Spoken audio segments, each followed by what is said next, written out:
My name is Lajune Gill. I'm married to Oliver Gill. Now, I started in this school. This is a wonderful school. At first I didn't give a kitty about it. I didn't know nothing about it, but I was following my relatives. And it was in, what did I say it was when I started? 1946. And so I was just going for the ride. You know, we had class on Tuesday only. And so I would get in and go for the ride. And so... You had class in your mother's house first. Your grandmother's somebody's house first. Well, I wasn't in class. We was living in the same house. My grandma, which was Doc Kennedy's mother, I'll tell you this, these men from South End, the old, that Gorman Bass. Oh, yeah. What is the mother? Bill Nelson? No, I can't remember because I wasn't expecting that. But the gentleman from on the south end side class, they had an old truck, and they would pile up in this old truck and come out to Grandma's house. And I was just sitting there looking. I wasn't saying nothing. And so they was in class, and Doc Kennedy had come down from Cleveland, I think, for one of the meetings. And that's all it was. My grandma and Gorman Bass. Maybe it would come back to me. There was five of them. And they would all get in this old truck and come down. And so they get to talking. I didn't know nothing about what they was talking about. But I just kept going on Tuesday night. And so then not Gorman Bass, Brother, what's his name? Barbie. Well, Barbie. Yeah, but I'm talking about the help Doc Kennedy. Dr. Gross? Gross had joined. And so I've been here with all these old folks. And I was just sitting, enjoying them. So then we got left from there. We went to, where is it? We had another class. When was this? What year was this? It was, well, when I started was 1946. 1946. Yeah. And my grandmother, who was at her house on Buxton Avenue. And so they didn't have anything, such thing as a choir or nothing like that. It was just conversation. Mm-hmm. And so I didn't know beans from apple butter, what they was talking about, but I just liked to go because they didn't have nothing else to do. And so after a while, I began to get a little inkling, But I remember he made, Dr. Kennedy made Dr. Bass. See, my mind is slipped. Talked about Gorman Bass. Gorman Bass. And Barbie, Brother Barbie. And he was running the show. And Brother, who died stage? He was a white man. Carl Gross? Carl Gross. They made him the head of the school at that point, just teaching. And then, so I remember, and this has been a long time ago, and I'll never forget the words he said. He was on the floor. He said, when earth meets heaven. That's all I remember he said about it. Mm-hmm. When earth meets heaven. And I've never forgotten that, Now I could kind of get an inkling of what he was trying to say. Mm-hmm. And then I began to come to class. And then I joined Rosie in choir. Oh, I joined yours. We had a choir formed, and there was a whole bunch of us in this. We'd meet from house to house. Was that right? You correct me if I'm wrong. Yeah, that's right. And so we. I won't name names because I don't remember. So I've been in there for all the years, and then I quit going because my family. my mother and dad, and these are Dr. Kenley's relatives too. My mother and dad and Eunice. See, so they formed a little choir. And I'm going to be slow because I can't. That's okay. Me too. Can't I'm trying to think of the members. yeah, we had, there was I remember Mr. Rockhold was in it. Rocky Rockhold. Rocky, Rocco. And Nida Bell was there too. Oh, wasn't she? yes, with her bells on. Mhm. She played the piano. Yeah, Christine. Oh, also Christine Penley. Yes. She was another piano player. And Ona was in it for a while. Yeah, Ona. And me and Leah. Who? Myself and Leah. Yeah. And, What's her name that was there last night, the night before last? Lynn. Lynn Pollard. Yeah, Lynn. And I told her, I said, now look, she had a beautiful voice too. Mhm. So we got her in there, and we them songs we sang for a while. Yeah. Them songs, it was a disgrace. They were hymns. Out of the hymn book. Oh, yeah, okay. But, I mean, when we put ourselves on, Okay. it was a killer.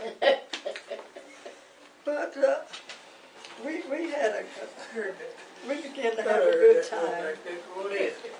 Just, trying to help each other. And some of the people could not hold. Yeah. We get some. We'll get some out around the corner there. So He came in there.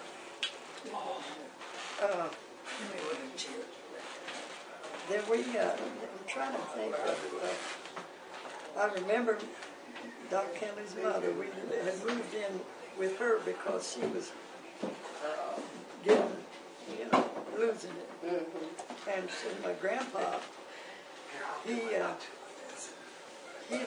passed on, and Grandma was living by herself. And so she started slipping up here, and she would take stuff out of the house. Pretty soon, she got it up the street. She'll take stuff out of the house. Let me do this here, or else I'll shut up.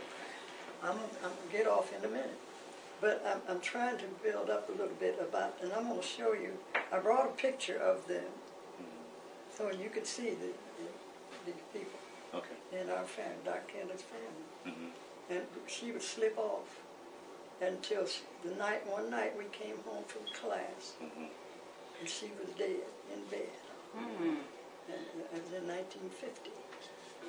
And so from that time on, we just took over the payments of the house and stayed there. And Aunt Nida Bell, she lived up the street.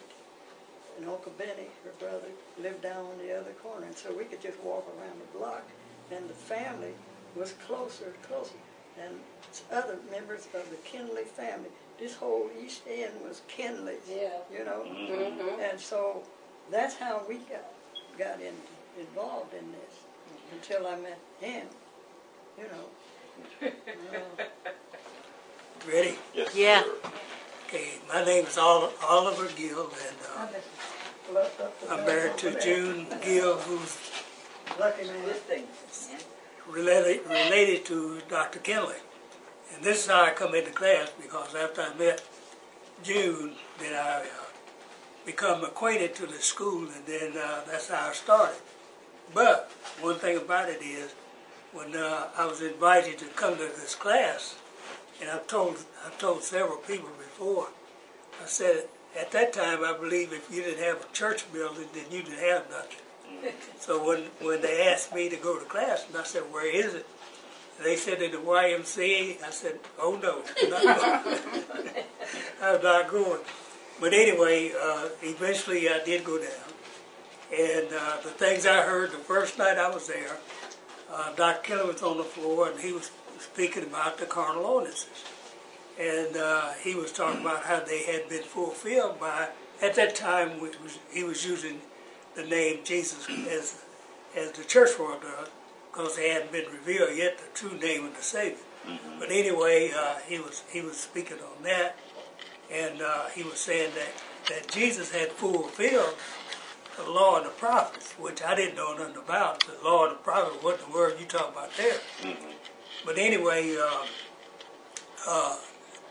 when he got through talking about water baptism, Lord's Supper that night, I was very upset because that is how I was taught when I was coming up as a child, and my mother carried me and my sister to the church, at the Baptist church, and that's how we got in it. That's how our religious upbringing was. But anyway, after he said those things, and I said, no, I don't think I want to be a part of this. Mm-hmm. But one thing about it is, this is one thing I realized, and that is it. The wisdom and knowledge that came through Henry C. Kinley, who claimed he had a divine vision and revelation. Mm-hmm. And by the wisdom and knowledge that came through him, then I began to see that this truly was the truth. Mm-hmm. But one thing about it is, when I began to see that this was the truth, mm-hmm. I didn't want it to be true because it was against what I thought. But anyway, Yahweh allowed me to stay in class and allowed me to keep coming. And of course, at that time, Dr. Kelly, who had been an inspector in the insurance business, Mm-hmm. I think he had maybe been headquarters out of West Virginia somewhere, something like that. I don't know for sure where it was, but anyway, he only got in Springfield about every 60, 90 days. Mm-hmm. And so he finally decided to quit being an inspector and just start collecting debits right here in Springfield. And that was, when was that? That was around 1950, maybe 7 or somewhere along there. I don't remember the date. Yeah, but the It was year is longer fine. there. Okay. A year. Mm-hmm. But anyway, he would come around to our house on Friday nights to collect the debit on the insurance we had. And I'd always be there waiting on him to ask him a bunch of questions. You're right. And one thing about it is that with all that wisdom and knowledge, this man had been caught up in the third heaven, and I knew about that much about what was in the Bible. Mm-hmm. How patient he was with me. And he didn't jump on me or anything like that because of things I said, questioned him about. He would just answer. Mm-hmm. And that's when I began to see that this man really has some wisdom and knowledge. So eventually I got into the school and become a regular member. And then I think maybe 1960 maybe, we went out to California after Dr. Kelly and some of the groups here had moved out to Los Angeles. And they made Los Angeles the headquarters for the school. And I think around 1960 that we went out there. But prior to that, Dr. Kelly had told Nathan Higgins, Wilbur, and Richard Carr and myself to be up in Columbus on a Sunday. Because there was a meeting that Glenn was holding in Columbus with Mrs. Winfrey.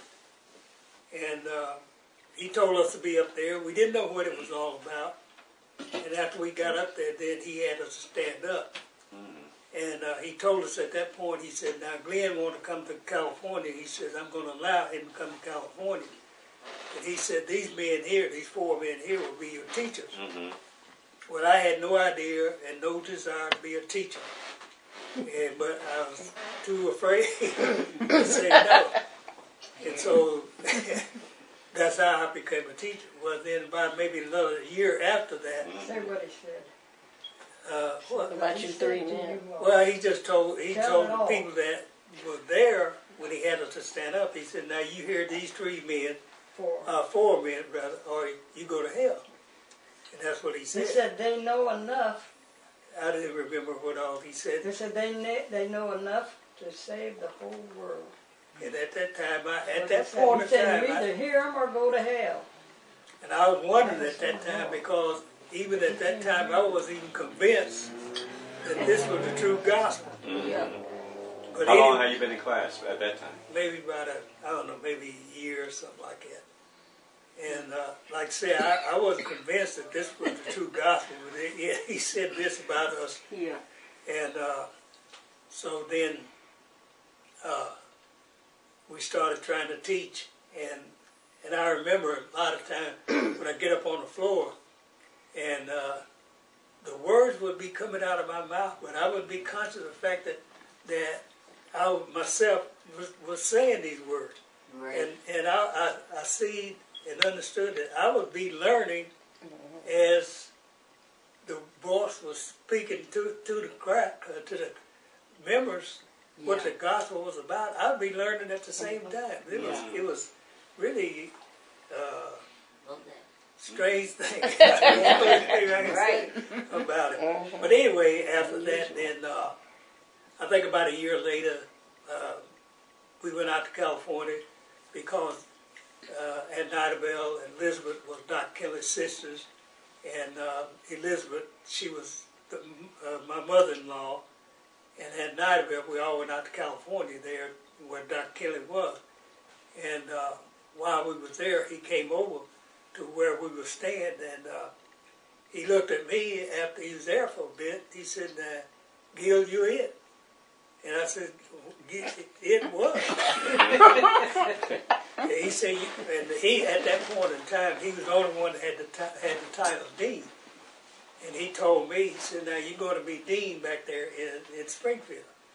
Well, that didn't go down too good. And I tried to get Aunt Nidabelle to intervene for me. I tried to get Dr. Harris to intervene for me. But they said to me is that what Dr. Kinley said? I said, yeah. They said, well, that's it then. That's it. So that's how I became dean. Yeah. And so after that, then came back, and Yahweh has blessed me by giving me an understanding pretty much. I tell you what, one thing that we started out, especially Nathan Higgins and myself, we did a lot of the whole thing about water baptism and Lord's Supper. And Yahweh at that time gave me some knowledge on that. And after that, I've had debates with maybe about 2 to 3 Christian preachers about water baptism. And so that's how the thing got going, and we got an understanding on the ages and dispensation. That's one of the things that really give me an understanding, because I was arguing with Dr. Kinley when he would come by to collect insurance. I was arguing with him about being baptized in water. And eventually, once that I saw that there are different ages and dispensation, and I saw that in the post-Diluvian age, that's where John the Baptist came with his water baptism, and this is the thing I didn't know, he was baptizing Jews and Jews only. Yeah. And no Gentiles, as they call the other nations, or the rest of the people in the world. And we found out he was only baptizing the Jews. And then he said in water, but he said, and finally it dawned on me through the age of dispensation. John the Baptist said, "There come one after me whose shoes I'm not able to bear. He will baptize you with the fire and the Holy Spirit." And so then when I saw that age was closed out with the death of the Messiah on the cross and the outpouring of the Holy Spirit, that began this age. Then I saw that this was the age where we really are baptized in the name. And from there on, then we've been fortunate to Yahweh being able to really give me some understanding on how this purpose, pattern, and plan, how Yahweh has carried out His purpose throughout the world with this universal spirit law. And that's the thing that we always have to keep in mind, that this creation is created by Yahweh for Himself, not for us. Right. Yeah. And by the mercy of Yahweh, He allows us to get an understanding of Him, and that's what the school is all about, is to help you find and know Yahweh as He really is and actually exists. And the reason why that's stated that way is because people are like me. When I come in here, I thought God was some big man up in the sky out there somewhere, and I thought He was a human being. But yet when you come in here, then with the simple threefold pattern that was given to Dr. Kelly, and I remember him telling us, he said, if you can count to 1, 2, 3, he said, you can understand something about this teaching. Yeah. And it's by that threefold pattern that we understood the way Yahweh has manifested in the form of pure spirit and as Yahweh Elohim and as Yahshua Messiah, and find out that these three truly are one, and know and understand how Yahweh's doing this. And because the fact is, he said he made man in his likeness and his image. And Yahweh's spirit, man's physical. Well, how did he make man in his likeness? It's because he's threefold, and he made mankind threefold. So by that tabernacle pattern, then we see that mankind then is truly made in the image and likeness of Yahweh. And through that, then, we found out then that when Yahweh manifested as Yahshua the Messiah, that's when he come in to be the Savior of the world. Mm-hmm. Before that, in the post-Diluvian age, which most of us didn't know anything about, he came there fulfilling the law that he's given from Mount Sinai to the children of Israel. And he came in and he fulfilled all those laws and statutes and judgments. And he was the only one that was able to do it. And he is himself was that true sacrifice that was to take away the sins of the world. Mm-hmm. And by the price he paid there on Golgotha, by giving up his life for us. And that's the thing about it is, we got to understand what our Savior has done for us, which we couldn't do for ourselves. Mm-hmm. And that is to bring salvation to us. Mm-hmm. Because mankind is limited in his ability. He's not able to save himself, but it's through the Holy Spirit then that causes mankind to be able to be saved through grace. And that's the mercy of Yahweh, through mercy, through grace, that we are saved. Mm-hmm. And that's pretty much how I came into the school. Kicking and bucking. But Yahweh settled me down and give me some understanding. I'm truly grateful for it. I thank him every day. Mm-hmm. Yes. What are some of the things that were said to you that Dr. Kenny said to you as far as, some of the things that we don't know about, like, I don't know, things, just share some of the stuff that we don't know. Well, I don't know a lot about what, only one of the things I know that when talking to him one time in his house, he was talking about there is a transitional period from one age to another. Mm-hmm. And that is to say, when the flood came and wiped that age out, the antediluvian age, then the post-diluvian age didn't start until Noah and his family came out of the ark. So then after that, then that period there, then from the flood destroying that world until Noah and his family came out of the ark as a transitional period from one age to another. Then we'll get over here with Yahshua Messiah. Then after he, in the post-Diluvian age, after he was crucified and buried and raised from the dead, then we've got a 50-day period there, which you don't have the post-Diluvian age, and you don't have the present age. You got that period there, and I don't think I've read that in a transcript. I just remember him telling about it. Okay. Things like that. Mm-hmm. Then I know Dr. Kelly used to come back after he had moved to California.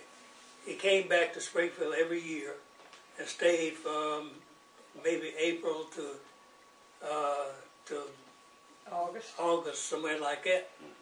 And a lot of times at the first, he always stayed with June and myself. And I remember one night he had come back to Springfield and he brought Burbank Mitchell back from California with him. And one night, Mitch and I, we had a chart down in the floor, and we was trying to figure out something, and Dr. Kelly was sitting up in a chair asleep. And it was probably around about 11:30 or 12 o'clock at night. And all of a sudden, Dr. Kelly woke up, and he just started just crying, just tears just rolling down his face. And of course, naturally, it alarmed us. So we jumped up, "What's the matter, Doc? What's the matter?" And he said, he said, "There are things that I would love to tell the class." He said, "But they're not ready." And after that, then I remember he come in and he brought in about Joshua being Joshua, Joshua being Joshua down there in Egypt. Well, what do you know when that was? I don't remember what year it was. Okay. I don't remember what year it was. Okay. But anyway, that was one of the things he told us that we didn't know. And he also told us, he said, now, I'm going to cause the world to go back to the original names. And he had not told the school back at that time what the true names were. We were still using Lord God and Jesus Christ. And amazing, too, is Dr. Kelly took those false names and was able to teach the superb nature of Yahweh with it. And a lot of times people said, well, Dr. Kelly taught you Lord God and Jesus Christ. I said, no, he didn't. No, he didn't. I said, we come in there with that. And he just used those false names. And he was able to show us the threefold nature of Yahweh with that. But anyway, he said, I'm going to force the world to come back. And not only that, I remember this. This was when I first started coming. They was at the YMCA. We was in the basement of the YMCA. And he told the class that one night, he said, now, your next president is going to be Catholic. And everybody wondered, what are you talking about? Because John F. Kennedy had not even been nominated or even thought about it at the time he said it. And I worked at right past an Air Force base, and me and another guy, we commuted, we rode together. And I was telling this guy I rode with, I said, you know what? I said, that teacher down there where I go to class at the YMCA, I said, he told us that our next president is going to be Catholic. He didn't say who it was.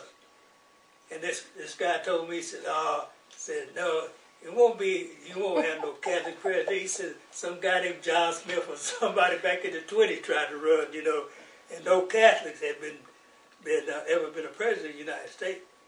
And eventually when they did nominate John F. Kennedy, then I told this guy that I was riding with, I said, you remember me telling you that? He didn't even remember it. Oh. But it came to truth. Because he said your next president is going to be Catholic. And that's exactly what happened. They nominated and elected John F. Kennedy. Now later on, I didn't hear this for myself, but later on I heard that he told the people out there that before it ever happened that John F. Kennedy would be elected, he would be nominated, elected, and then assassinated. And of course we know that came true too. So that's some of the things that he told us, that just sitting around, we would sit around and talk with him for hours and hours on time. And I remember this, that a lot of times when Dr. Kelly get up in the morning, he had people that worked the night shift. They'd be sitting out there waiting on the lights to come on. So they know Dr. Kelly was up. So they come in, and Dr. Kelly, sometimes he didn't get out of his pajamas. And he'd talk all day. And then the people got off at 4 o'clock or 5 o'clock in the afternoon, and here they come. And then he'd preach almost sometime all night. And never get out of his pajamas. But that's how he was. I mean, he didn't turn nobody away. And he didn't jump on people because you asked a question that we might think is simple, And there is no simple question when you come and ask them about Yahweh. They're all important, no matter how simple you think it is. And that's some of the things that I remember about him. And I remember this too. Also, we got a lady in the class there who had a reaction to a penicillin shot. And she was in the hospital. And they asked Dr. Kelly to come down. So Dr. Kelly asked Bob Buffett and myself to take him to the hospital. When we got down there, then you couldn't go in this person's room unless you put on all the gowns and the mask and all that. And when we went in there and saw her, then it was almost like her skin was just, her flesh was just rolling off her body. And she was hideous looking. I mean, she said later on that they didn't allow any mirrors in her room, and I could understand why, because when she was in that condition, she was really, really horrible looking. Looked like a monster. But anyway, Dr. Kelly talked to her, and he told her she'd be okay, and of course naturally she did. She got okay.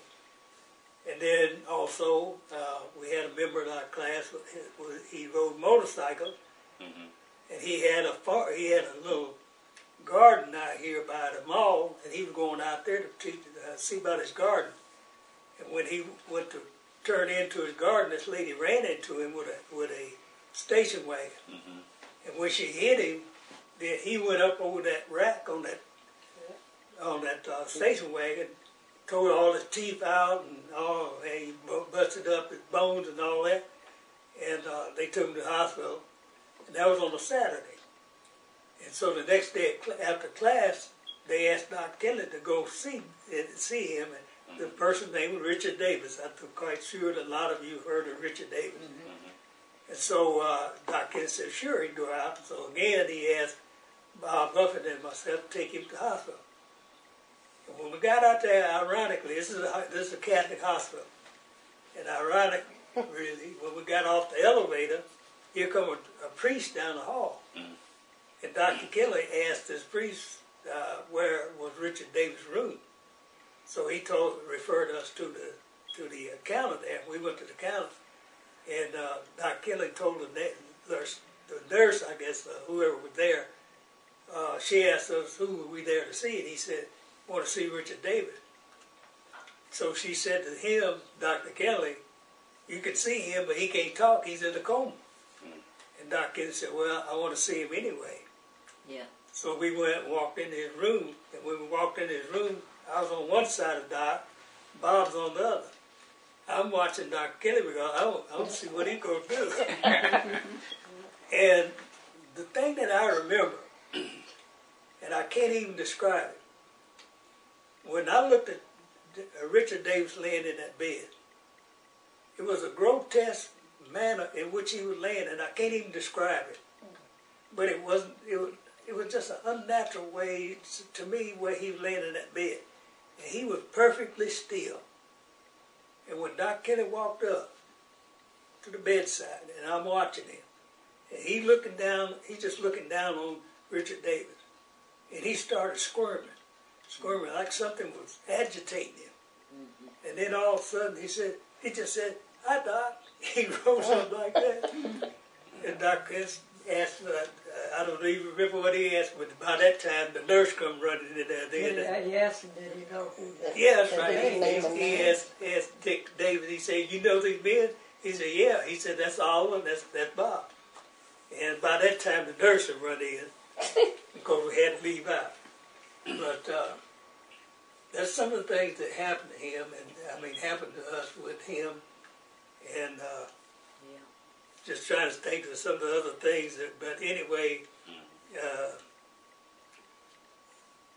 what about R.P.'s funeral? Was it all? Somebody said. Yes, I remember.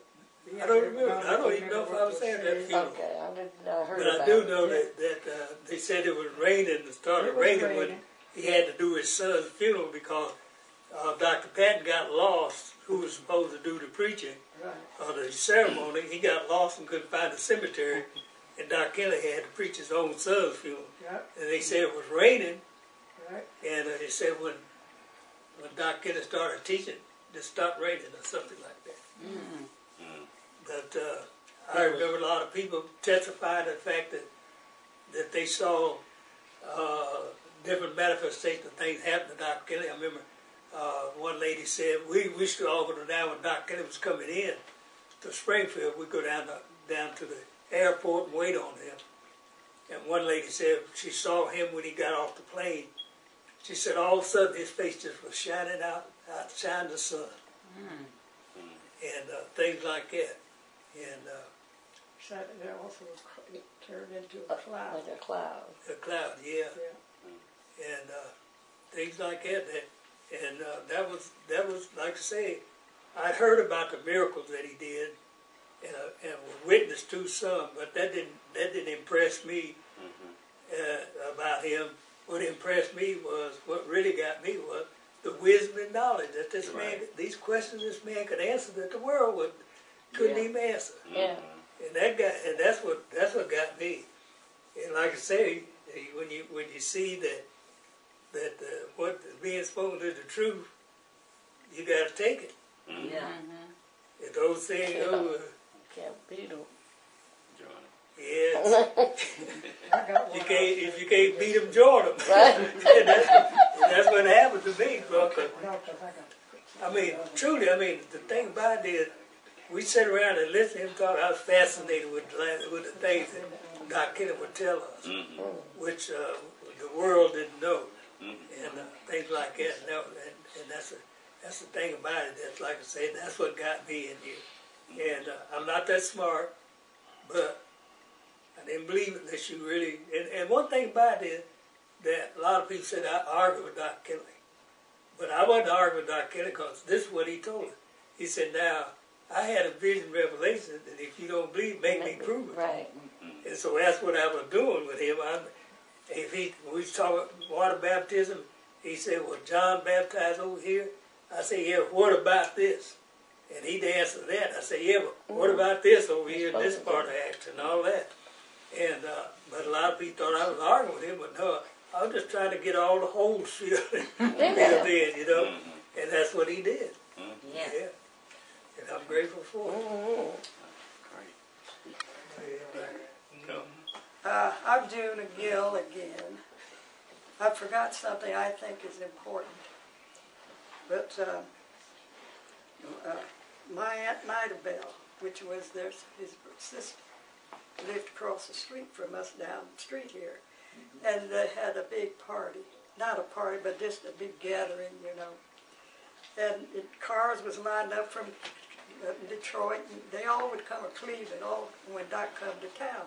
And the cars was all around at Nidabelle's house. And so, I was trying to get the sweeper, because they're coming over. I'm trying to get the house cleaned up and everything. So when I got finished, I got dressed, and all I had to do was walk across the street, and I'm in my aunt's house at Nidabelle. So when I went up the walk, I could just hear people just like talking. Everybody was talking. So I said, well, I'm not going down there in that basement right now. So I said, I opened the door, and instead of me going down the basement, I went around through the kitchen into the living room. And so as soon as I went through the door, Doc Kelly was sitting there by himself. Nobody's upstairs. Everybody else downstairs. He was just sitting there. And I said, how you doing, Doc? Okay, you know. He said, you know, I got a problem. I says, I think I've got a hernia or something wrong in my stomach. And I was sitting down at that point. So he asked me what about it. I said, I don't know what it is. You know, women have, what do you call it? A woman that has, well, anyway, here I go again. Fibroid? Yeah, but I like didn't name them. It was whatever it was, because I didn't know what it was. But that's what it was. He looked at me and said, He said, well, I'll tell you. Now, this is exactly how he did it. He said, well, now, Dr. Harrison will be here this weekend. And I said, Pick it up. No. Around the corner. okay. He said, Excuse me. I'm sorry. That's okay. so he said, Dr. Kelly said, he said, now, Dr. Harrison will be here this weekend. And so he said, well, I'll tell you what. He says, now, when he gets here, before he gets here, it'll be gone. Just like that. Oh. He said, before he gets here, it'll be gone. He said, but you can talk to him about it like that. So I said, okay. I said, when he said it'd be gone, I said, well, I ain't going, and I didn't say nothing. I just said, well, I'm going. I said, thanks. I didn't say thanks. No, I said, well, I'm going. Got up and went on back across the street. And so that was on a Saturday. We can get you. That was on a Saturday. And he was saying that he would be here on that coming weekend. And so You okay? When I just said, well, I ain't gonna worry, just like I said, well, I ain't gonna worry no more about it. And I got up, went on down with everybody else. And so I went on back down, had a good time with the rest of them. Well, then that was on a Saturday, Sunday, Monday, and I'm counting the days.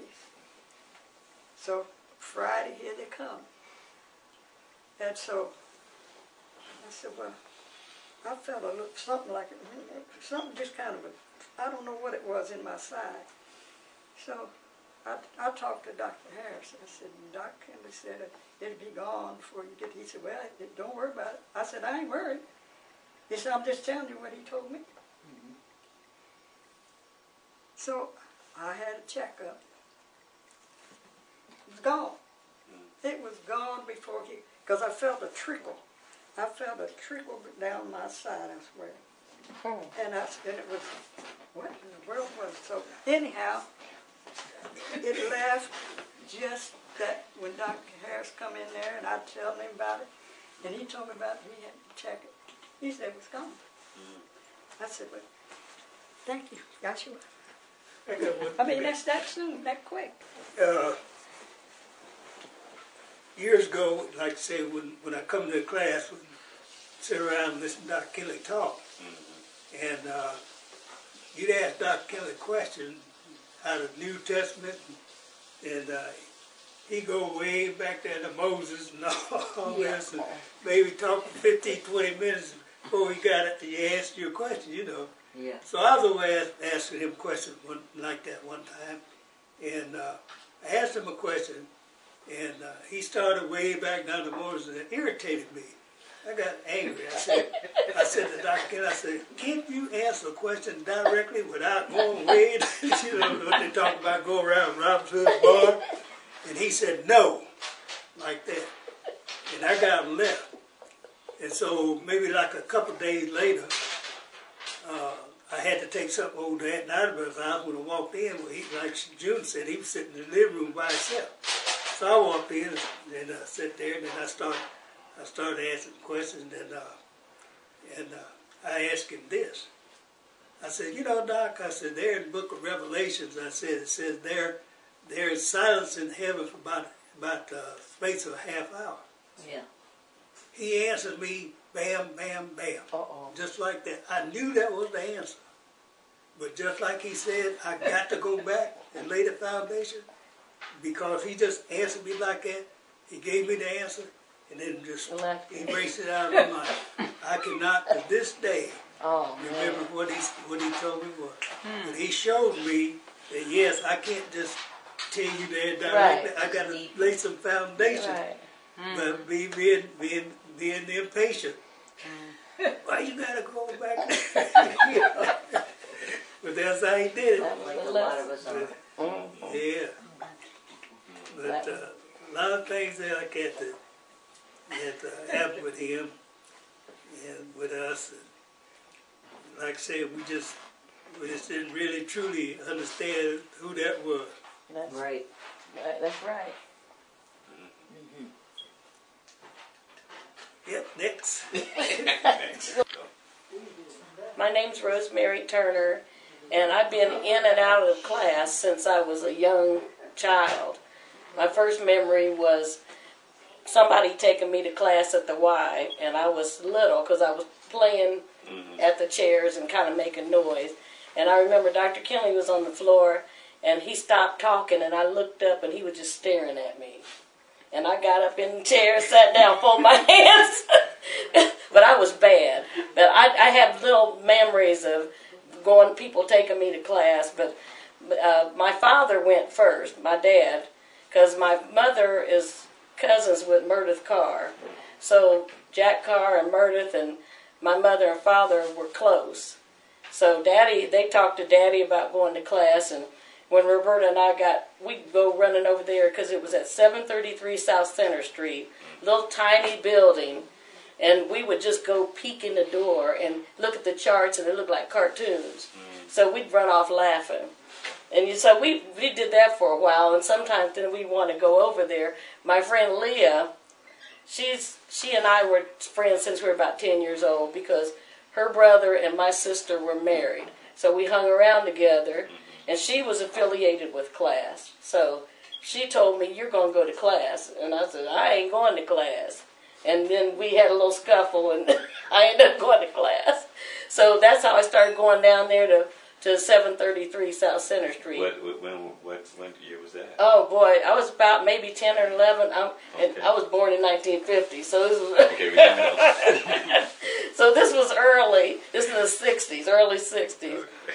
And I remember going to class and just, hearing things and learning here and there, but I didn't have any understanding. I was just a kid. And I would take my homework with me and listen to class and drink pop in there and everything. It was real casual for me. But I remember Leah and I and another lady in a class and my neighbor, we had a singing group. So I was kind of musical, but it was with pop music. So we had us a little singing group, and we sang through high school together. And when we got out of high school, we decided to quit because we did it for years. And that's the only kind of songs I knew how to play. And I remember the 67 convention, Christine Kinley asked me and Leah and my friend Jackie to sing something at the convention. And we went there and sang something, and then we left. But I remember Dr. Kinley just sitting there smiling at us. So later on, when I was about 19, I had been getting, how you kids get out of class and hang out. Well, I came back because Christine Kinley and her daughter Shauna were organizing a program at class. That was at the Salvation Army building at that time. And so they wanted us to do some music. So that's myself and Linda Higgins and Natlin Jeffrey, and Natlin was playing the piano. And we had rehearsed a little song, and that's how I started coming back to class when I was about 19. And Dr. Kinley, I had to ask my sister Rita, because I couldn't remember where we were, but we were in the basement at Nida Bells. And Christine called me over to her and Dr. Kinley. And he told me, he said, "I want you to start a choir in Springfield." We had a choir. We were in the old choir, like June said. But he said, "I want a choir in Springfield." And I knew enough to know that there was something to him. Mm-hmm. I didn't have an understanding, and if I had any kind, I knew there was some power manifested in him. He could read your unexpressed thoughts. He read mine a lot.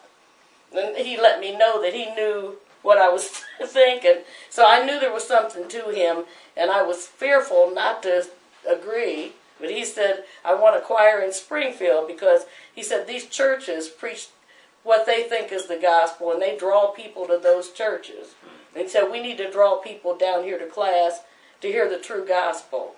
So that's when I agreed, and he said, "You can have anybody in the choir you want," and he said, "You're going to have everything you need." So I looked at my sister Rita and Roberta. I said, "I want you and you," and they both were like, "Ooh."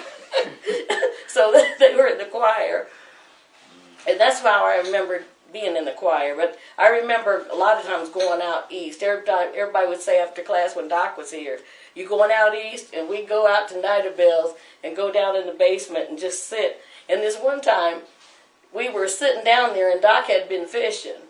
So we were all waiting. We were just down there waiting and talking. And pretty soon somebody said, "Wonder what happened to the animals in the ark?" Because all them animals in there, how did they go to the bathroom? We were laughing and joking around. So minutes later, Dr. Kinley came in, and first thing he said was, "Yahweh made provisions for those animals in the ark." That's right. And we all thought, what?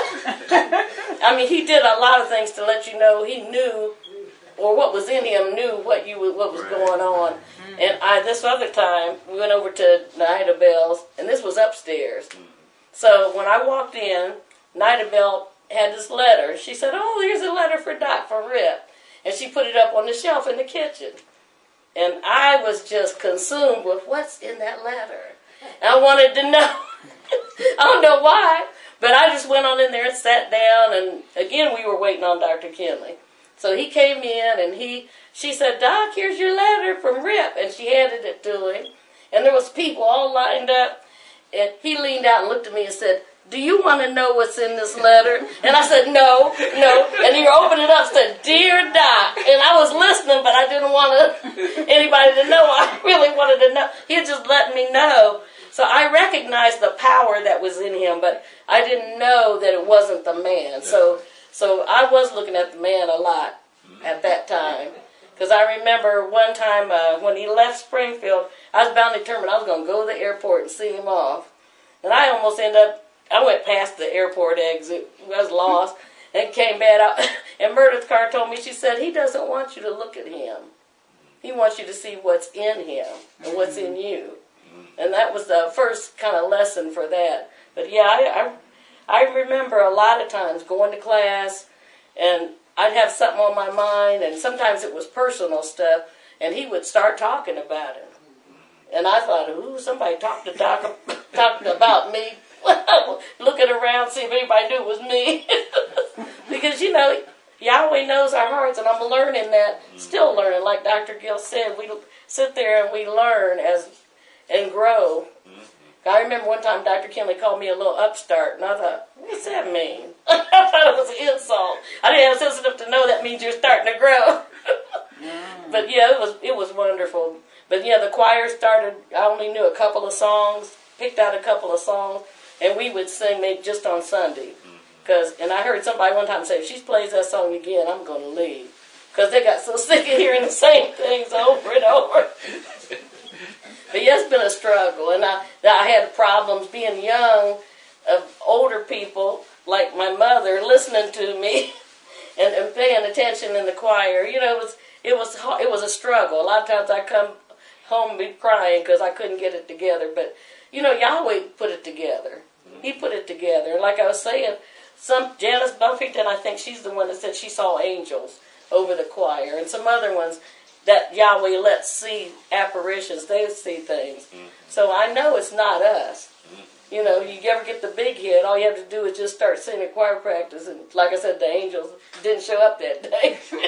And we saw what we sounded like. I said, oh boy. But he wanted that for the purpose of drawing people in.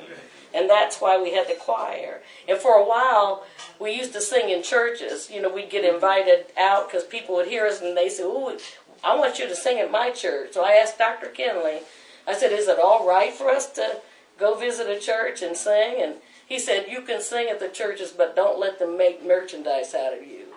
So once we saw that, you know, if we were on a program with other choirs, it wasn't so bad, but sometimes they want to start, like, open the doors of the church and stuff, and that was it. We said, we're not doing no more singing in churches, because we thought we were preaching the name to them, preaching and teaching in the name. See, and some people it did sink in a little bit. We were hoping it would draw some people to class. And they still ask us once in a while, you know, if we'll sing, but we'll tell them, invite them to come down to class. And that's once in a while. Once every blue moon we'll have a concert. But we're getting old now. But yeah, it's been years. It's been some years, and I'm praying Yahshua will send me some younger musicians and let them, or else they just go, I'll just do it until he's through with me. Yeah, but I'm thankful because it's helped keep me in class. Because it gave me a sense of responsibility. And before I really knew, I thought, well, I got to go to class, I got to play the piano. But, you know, I want to be at class now. It's different. So it helped me. It helped me. I probably talk 100 miles an hour. No, you've only been talking 10 minutes. So not 100 miles an hour. Do you have any other questions? I'm trying to remember some things. I guess, well, we don't really know, we know how you came in class, right? And we know pretty much when you came in class. Any other experiences that you've experienced when, you know, with Dr. Kennedy besides the ones you told us? Like, and I'm asking this question, I guess, to Dr. Gill as well. There were certain things like the Second World War and the presidents, which you mentioned, the sinking of the submarine, the death of the Pope when he predicted the death of the Pope. What was the class like? You know, were you around at any time of those events that he predicted those things? Maybe the Pope. What was that like? What about Cardinal Stritch? Yeah. No, that was before. You want to come straight? I could just turn. June was there. June was there when that happened. Lajune was there? Lajune? please. You come and sit in this chair again. Yeah. They asked about Cardinal Stretch. Remember? You talking about Dr. Gill I on heard- the floor and he stopped. And Oh, told him, yeah, we was in Cincinnati, I heard about that. and Dr. Harrison, his office was right next to where we went into this building. And so we all went in there and sat. A lot of ladies, gentlemen from Cincinnati, was going to class there. And especially with Dr. Harrison got involved. So Doctor was on the floor, and I don't remember what he was preaching. Oh, yes, I do. Now it comes. He wanted to introduce Dr. Harris and said to the class, he said, now these people know something about what you teach. He said, I'd like for you to give a lecture. So Dr. Harris got on into it, birth. And the Dr. Harris couldn't get over it. We said, yeah, that's right. Yeah. And he couldn't understand that. So anyway, when he got finished, then Dr. Kelly got back into whatever he was talking about. And so pretty soon he says, now, Cardinal Stritch, Cardinal Stritch has just died. And we looked at he talking about. He said, now when I get through, you go to your cars and turn on your radio. So he was at the end of the lecture, so when he got through, it was about 10 minutes later, when he got through, man, we flew out to the car. Man, here the car doors slamming, turn, and he talked about Dr. Cardinal Stretch. Cardinal Stretch had just passed. We was looking at each other crazy, but he said it while we were on the floor. Yeah. So a lot of things like that. There was something else I'm trying to think of. What about the 6 Day War? I barely remember anything about that. I wasn't paying much attention. Something about the war. What was it? I heard they gave day by I don't day know, accounts. he told us, he said he'd give us a day by day thing about the 6 Day War, but it went over my head because I didn't catch none of it. About the 6 Day War. But he said something about Colonel Stretch? no, The Pope? no, disease. No. The disease Oh, by of cancer. Oh, cancer. Okay. And he was preaching. I don't know what he was preaching about. And all of a sudden, he turned. He said, "Now, as soon as something," he said, something about as soon as the end of something. He said, Yahweh said there will be an end to cancer. Again, you know, we look at each other crazy. He said I wouldn't be surprised if they didn't find a cure for cancer before the end. The end of it. One thing he told us about one of the popes, I don't remember which one it was, maybe John, might have been John 23rd, he said that man died a horrible death and they had to kill him. He said because he would come up and he would come up and he said, I am the resurrection and the dead. It's And in then the he'd book. fall back in like a coma like. And he said, kept doing that. And he said that man died a horrible death and they had this thing he said about it. He said they had to kill him. Like everybody prayed for him to stay alive. I don't know if it's the same one or not. Same I one? do know that he talked about one of those popes. Okay. Yes, That's good. it's in the church. I remember in the book it talks about Pope John 23rd. He was had a terrible death, but I always wondered, how did Doc know that? He and I was, That wasn't on the news, you we know. were sitting at the television watching this. Watching That was Yahweh the body. Watching him die. They was carrying him for That some was Yahweh reason. the body. Right. He knew it. I was like, how did he know that? A lot of times I like to get up early because he gets up early, and I get down there and sit on the sofa with him. I ain't think about getting no coffee with him, nothing. And I'd sit up there with him, and he'd say, "Now you see that man, Joe?" And he would tell me the different things, you know, that I couldn't retain, of course, to this day. But there's a lot of things, and I just sat down with him with my mouth wide open. He would just tell me this and tell me that. Just like, he had no book, no paper, no nothing in his hand, but he'd up here. I remember one time me and Roberta were sitting up in Night Bell's living room with Dr. Kelly, and Jack Benny was on TV, and we kept listening to that, and we'd look at Jack Benny start giggling, and he got mad and turned the TV off, and he said, "That old skinflint." He started talking about how stingy the man was in real life. I said, "How did he know that? I thought he was play acting." A lot of things they forget, you know. Those are experiences. You tell you some things, you just unbelievable. Right, come on. Don't you me. Come on, no. This is Springfield Testimonies. You Springfield. Man. Well, you got the same gospel we had. Don't. So no, Yeah, you got a you don't witness remember any kind of like to miracles the newer people that coming in.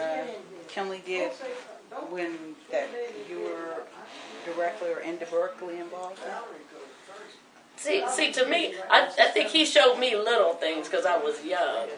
You know, like one time he was smoking a cigarette because he used to smoke. We were in the basement at Night Bell's, and he had been talking. So pretty soon, one of the other teachers in Springfield started preaching, and everybody was turning this way, looking at him.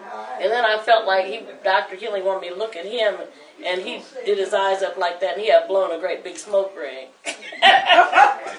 And I started laughing. It was like he drew my attention. Like, look at this. T.C. Carter. I think it was Nathan. Might have been, yeah. But I remember everybody was looking this way, and then something said, "Look at that." And he did his eyes like that, and he had a big smoke ring. But he would show me little things to know that he knew. It was like one time he called me. I felt that he called me into the room, and I sat down, and everybody else got up and left. And then he started to talk to me, and I thought, this is important, because it's like he dismissed everybody. And he started talking to me, and then he started drifting, like he was drifting into a sleep. And I was trying to hang on every word, and when he was finished, he stopped, and everybody else came back in. What did he say to you? He was telling me things. It was like he was telling me to be good, and stay in class, and personal things too. And I thought, and I was trying to hear. I said, "What?" I kept saying, "What?" But I couldn't hardly understand him because his voice got so soft. But when he was finished, he just rose up, and everybody else came in. And my sister Ruthie said he did that to her too. It's like he was calling you in, and he'd say something, and everybody else was gone. Then when he was finished, all the other people come back in. As far as with the choir, the people that are in there now, the older people, how many of those same people were in the choir way back then? Oh boy, most of the choir members are older people, and we used to be the kids in the choir. So we used to be the kids in the choir, but now we're senior citizens. But let's see, we've gotten. It's just like it recycles. Some people leave, or else they pass away, and Yahweh sends us some more. And he keeps the same sound, so I know it's different. But I would say, I don't think there's very many. Maybe you and Ruthie. Original. And I'm trying to think of anybody else that talked to Dr. Kelly. Oh yeah. I think the rest of the people in the choir never knew had him, an experience with Doc. Wasn't in there when and Marie was around with Dr. Kelly. Because I remember one night we were up in Night Bell's kitchen. We were trying to leave, but it was late, and he came out there, and it was my mother and Marie and myself, and he started talking to us about when his son died and when the stars fell. We asked Yahweh to let the stars fall, and he kept repeating that over and over, and we. We're listening, but it was late. And it's like it was almost getting the sun coming up when we left. He talked about it. That was right up the street. Yes, he kept talking about it over and over. And I asked Nida Bell about it. I said, "Why did he keep us there?" And she said, "Sometimes he knows if you're going to be in danger, he will keep you from going out in the nighttime like that, a bunch of ladies." And he said he must have known something could have happened to you. Yeah, we had a lot of that kind. And then when he finally got it finished, he said, "Now don't go home and stay up the rest of the night." And that's exactly what we did. Talking about it. And yeah, Marie could probably tell you some stuff too, but she was. And I remember when Marie and Ruthie, little girls, they were about 2 or 3. When they went out to see Dr. Kinley, those little girls tore off and ran to him and hugged him like they knew him. And Ruthie's son, Bradley, he wasn't born when Dr. Kinley was around. And they had a picture of Dr. Kinley, and he was little, and he said, "Doc." Did he? Yeah. And that scared Ruthie and Bradley to death because they said, I guess so. "How do you know?" He looked at the picture and said, "Doc." Wow, that would scare you. Uh-huh. Wow. Wow. There's something. I'll probably think of some other stuff later when Well, me too. we're camera Oh, shy. I should have told him about this. I got a big picture of Grandma and Grandpa. Yeah, that's right around the corner right there, I think. Is it? Yeah, Mike, And, get that picture right Doc Kenley and the family. Oh, his parents? on the floor. Yeah. The cardboard. I don't. Oh, I'm sure they Maybe that's probably haven't seen the family that picture. could be it. Yeah, that's it. Oh, yeah. Grandpa? Huh? I said, I don't know if there's enough light that it's short. Probably Good. not. They can see it. Yeah, They turn don't it. have But you gotta turn it to the I camera. can't. It's because it's kind of awkward, isn't it? Yeah. So, well, we don't know who these people are. This is Dr. Kinley's parents, Okay. his father, mother, Okay. and different pictures. That's And George there's and the Ada. family. This is the brother, Ben Kennerly. This is, John. who is that? Okay, I got it. This is my mother, Elizabeth, Doc Kennerly, Bob Kennerly, Nida Bell Cox. Those are family. Okay. And there's one brother that's dead, Leonard. Okay. So that's Dr. Kenley's family. Yeah, I remember Benny real well. Got it. When we were up in Yeah, he the, was mischievous. oh my goodness, down in the Center Street class, if the visiting preacher would be on the floor, Benny would sit there with his eyes closed and stick his tongue out. Stick it between them. Yeah. And then we'd turn around and start giggling. He'd say, "Shh," and point us to look up front. He'd Nida Bell, June, and her mom and all. Benny would sneak out in the yard, and he'd take a whole lot of change and throw it out there. Who was Benny again? Dr. Kelly's brother, Ben. Yeah. He was a bootlegger. Yeah. And we come down there and He throw we'd see him money down. all over He walked the in yard. front of And us. He'd do like he'd he's laugh at them. They look at him Man, like we- chickens. We was like chickens after. Then he'd go to the garage and go get another can, and he'd fill his pocket. He'd come out, and we'd run him. I forgot all about that, man. He bootlegged. I mean, they had him and all. They made some money, and we helped them. Tell him about Mitch when he went to visit over there. Oh, let's see now what we Because he went and introduced himself to all them people in there. He said he thought they were class people. Oh, yeah, right. They were customers.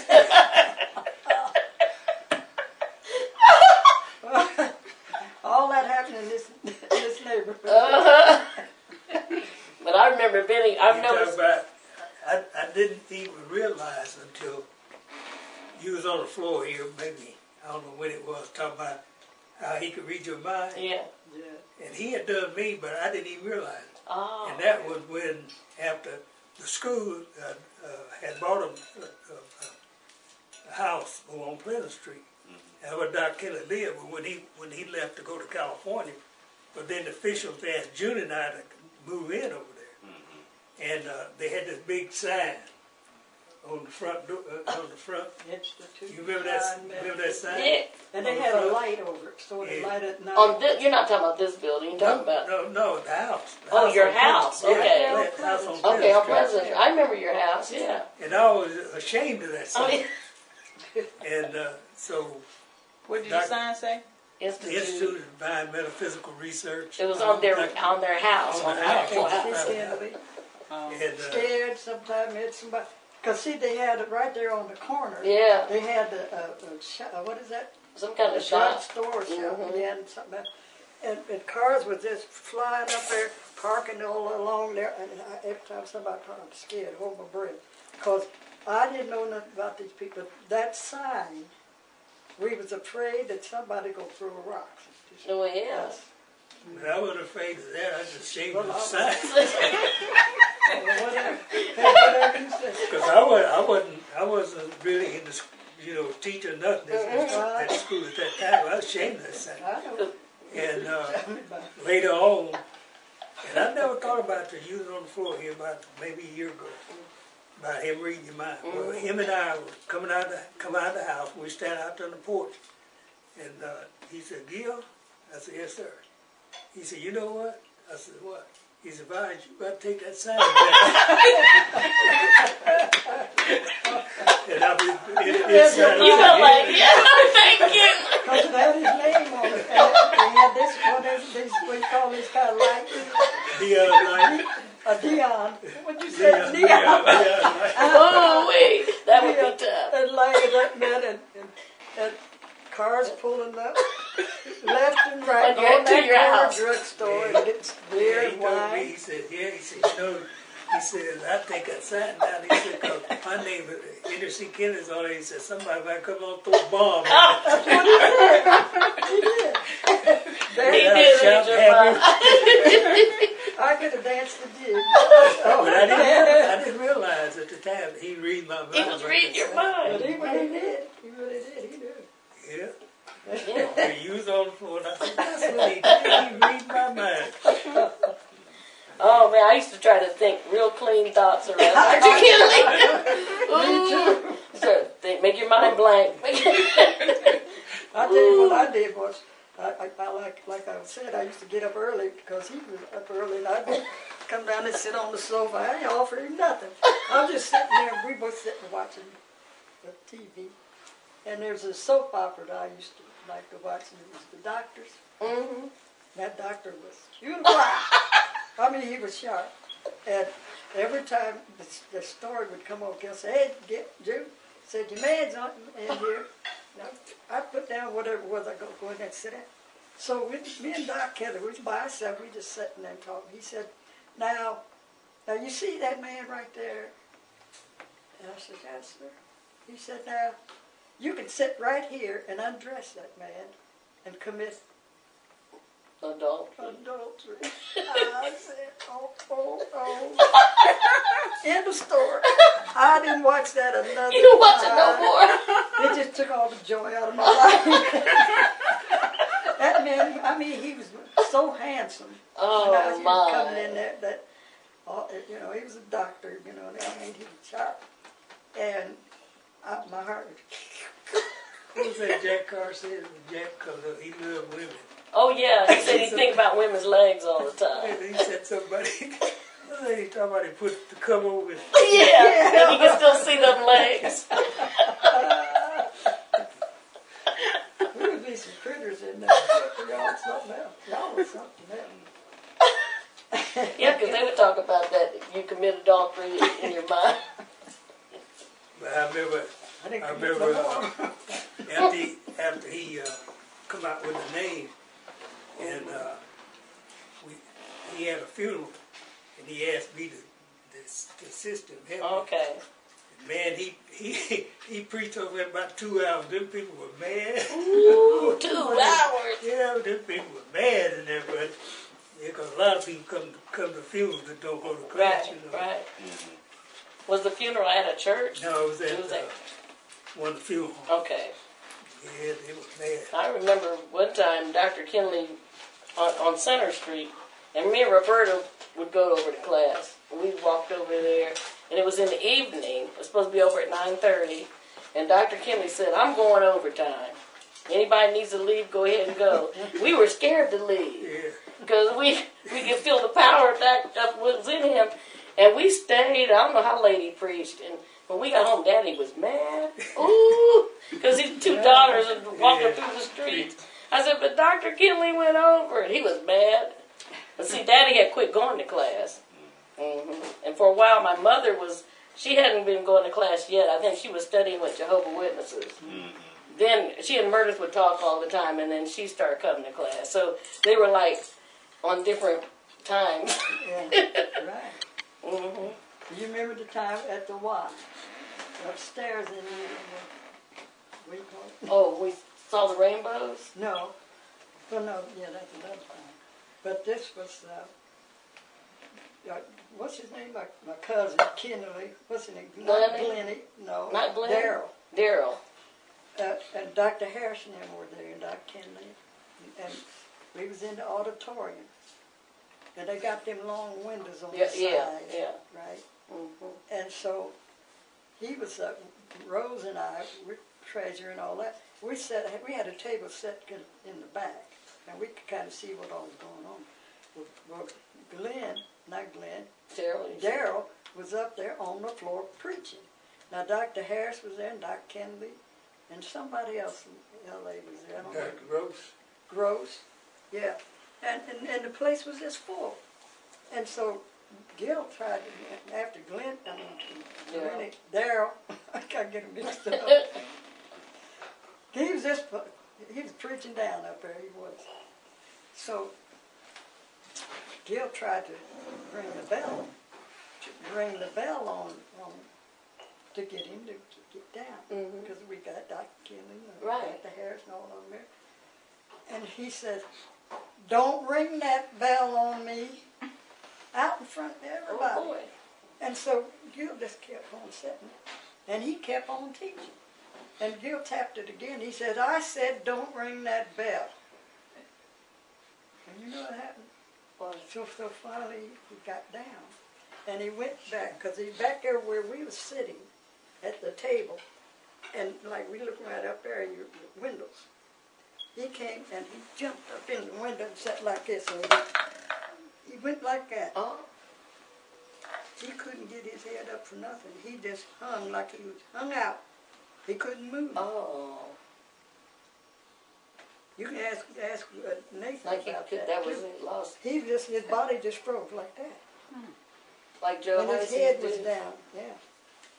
And, You know, one of the- and it took 2 men that got through after class. They had to go pick him up and pick him out. Ask him. One of the things that they had wrong out there in L.A. was we had a state convention here, and we had it out at Scott's Inn. South Scott's Inn, and I was the one putting the speakers up. So I put the president of the class, Dr. Richard Carr, first, and I had Dr. Harris. I was going to have him next. But anyway, Richard's on the floor, and Nightbell sitting on the front seat. And Richard was giving kind of history of the school. And there was a lawyer down in Cincinnati named Stingline. And he had helped get the official papers and all that together for the school. And Richard was talking about that. And pretty soon Richard said, "Well, I don't know if he's still alive or not." And I mean, this is in the whole, in the whole convention. And that Nightbell said, "I think he passed." And so they got to talking back and forth with one another. Richard was standing right in front of her, and they was just talking back and forth. Forgot everybody else. And Dr. Harris, Dr. Kelly did not say, "Get somebody up there." No. Real loud to everybody. I heard it. So I rang the bell on him, and then put Dr. Harris up. And so they made a big thing out of this later on. Yeah. But that's what happened. They started having a conversation between and Well, you did? No. They would do that sometimes out of class. Oh, yeah. Forget everybody else. They got their own private conversation. Dr. Kelly said, "Get somebody up there to preach." Yeah, right. That's not the same one where you say get somebody up there to Toot my horn. Yeah, Toot my horn. No, I don't recall that. Okay. I was at that I don't remember convention. him saying it. It wasn't all that loud either. Mm-mm. He said, "Let's get somebody up there." Okay.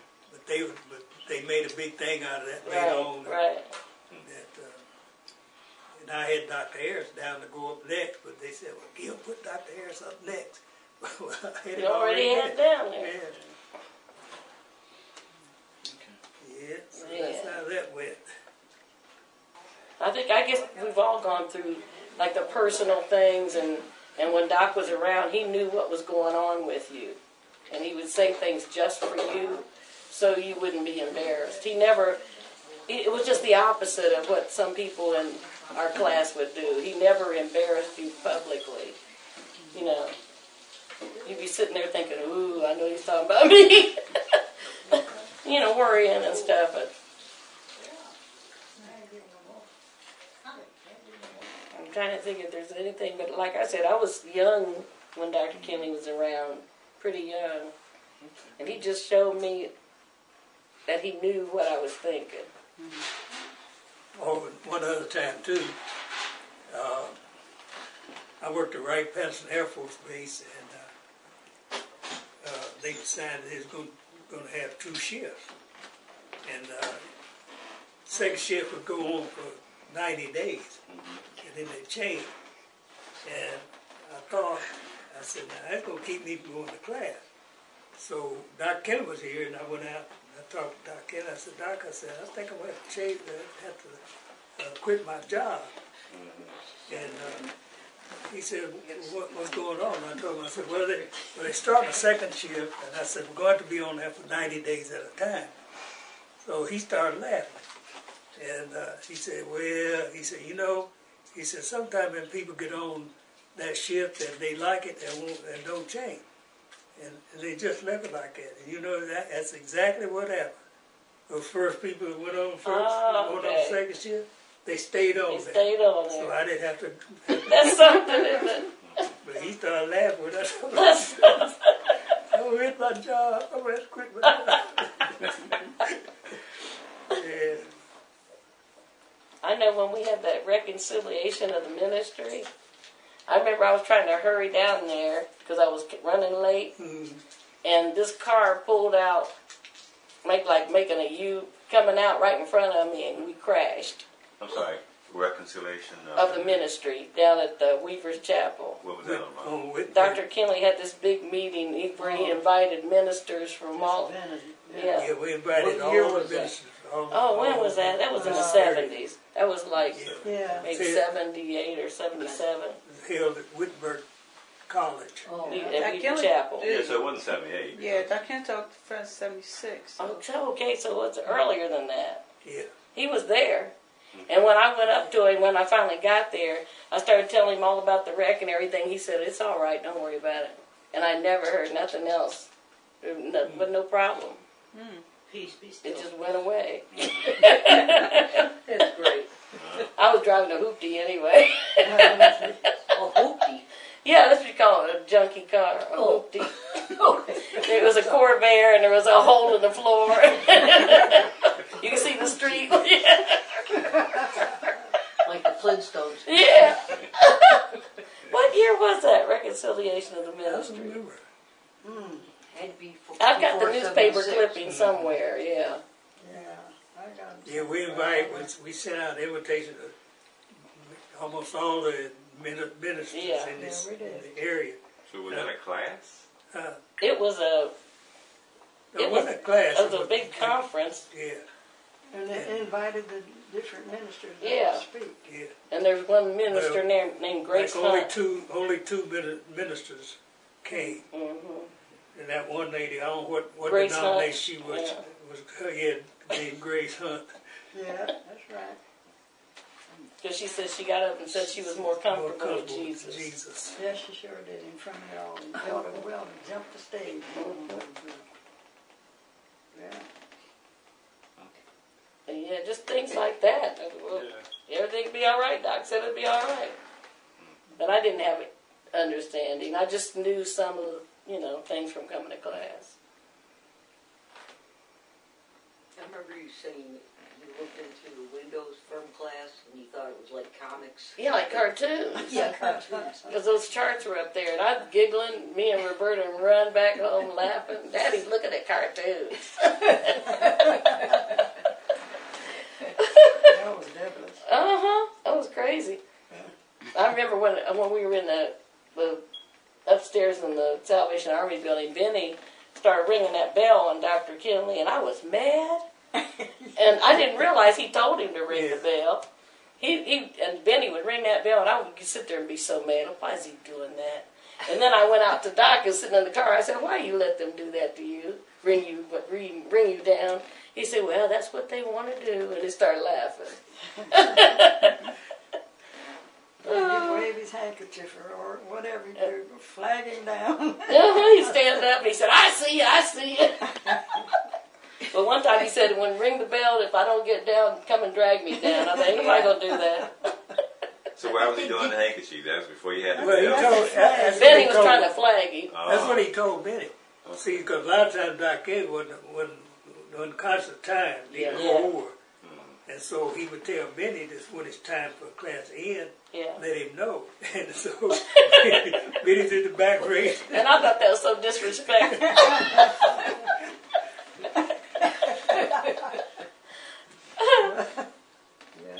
But that's what they asked him to do. Yes. Yeah. He asked them. Mm-hmm.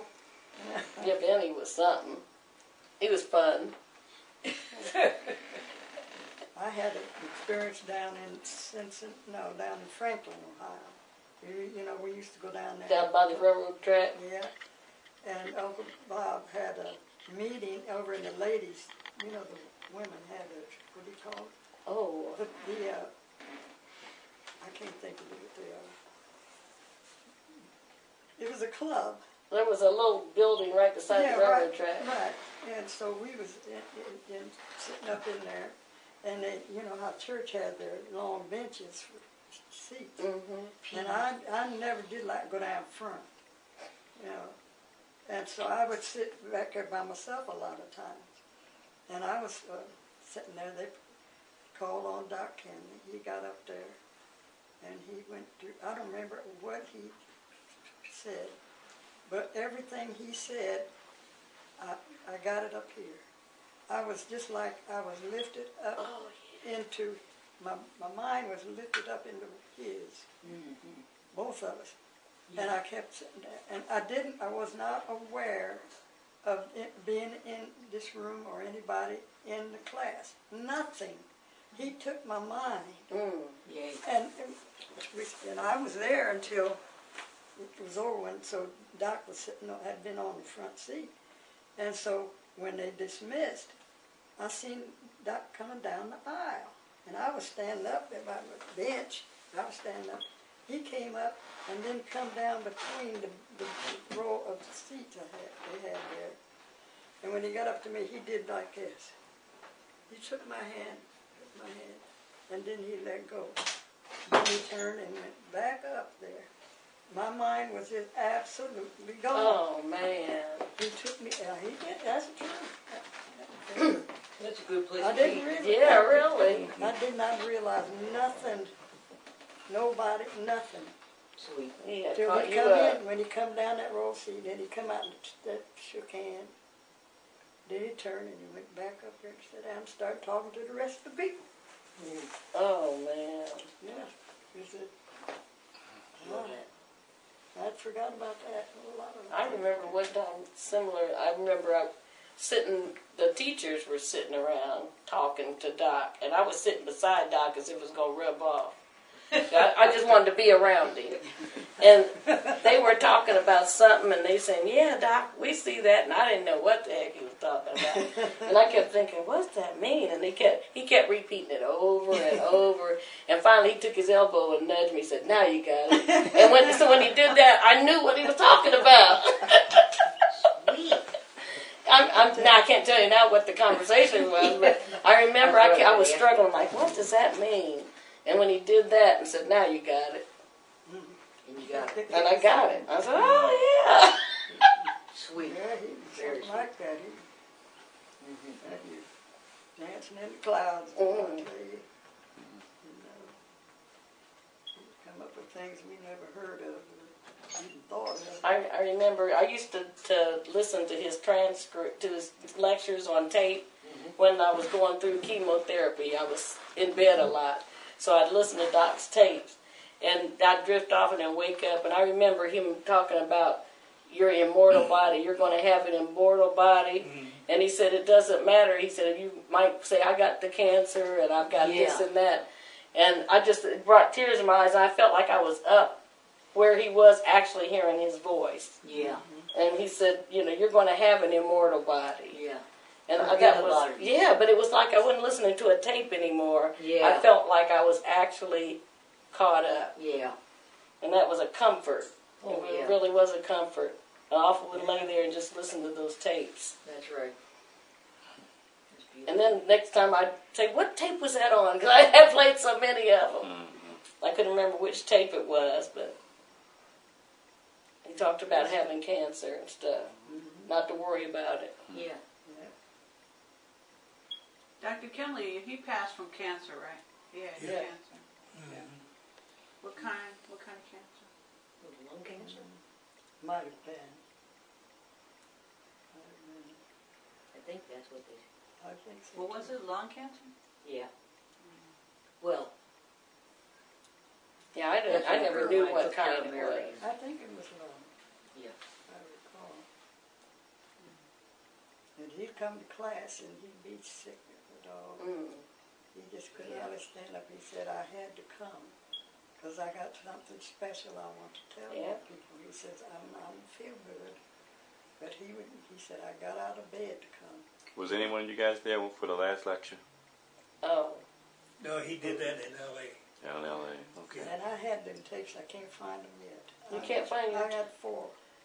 Do I Four have? hit the first and then the second batch.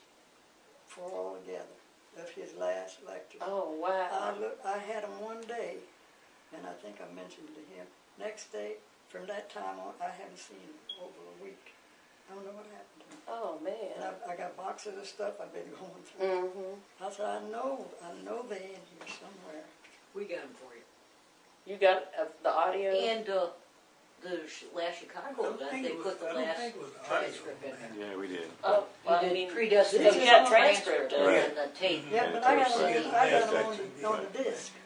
Yeah. I think he did. okay, you got them on a disc? Yeah. Well, they did that in the last Chicago event.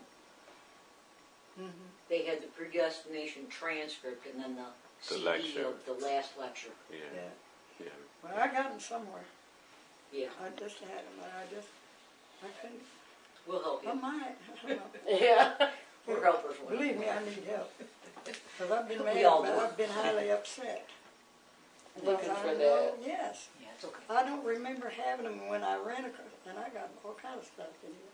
I know you do. And Yes. It's a gold mine. I dumped it on you, didn't I? Oh, no. But I got so many things from the past. And Did he ever say anything to you in Meredith Carr about Yes. your work? yes, he called me one morning. I used to have the cramps. And Jill had gone to work. David's gone to school. And I was laying there and holding my stomach. And the phone rang, you know, and I just reached over like this. I said, hello, like that. He says, how you feeling? Well, I said, well, I do know I was. And I told him what was wrong. I wasn't feeling good. He began to talk about the pamphlets that we wrote because he used to encourage us. Right. Him and Dr. Harris also. He said, well, he says, you know, he says, one of these days, what was that he said? Yahweh is going to bless you all for helping us with this school. And he says, now I've got some on my desk. And I wasn't able to do much talking, you know. Yeah. But I thanked him. And he hung up. But when he said, how are you feeling? I Oh, was he saying, said, I I didn't know know I I was don't sick. feel good. But I did. Right. Well, he did that. But yeah, he used to come here and look at our work, pamphlets and stuff that we draw, and he would encourage me. And I said, now how's this look like? I said, does that look right?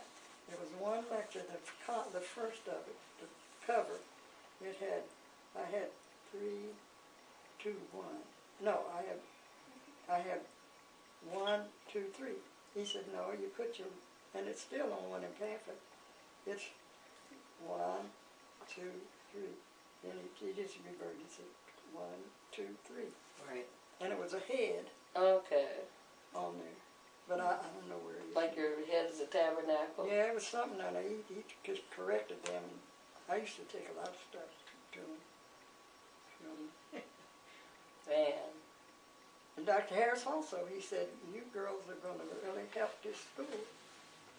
And because we had a lot of doctors that we talked in front of, and a nurse from out in Wittenberg College, we sent a pamphlet out to her, and a map, like, of the head. And I used to draw because Mert wouldn't draw.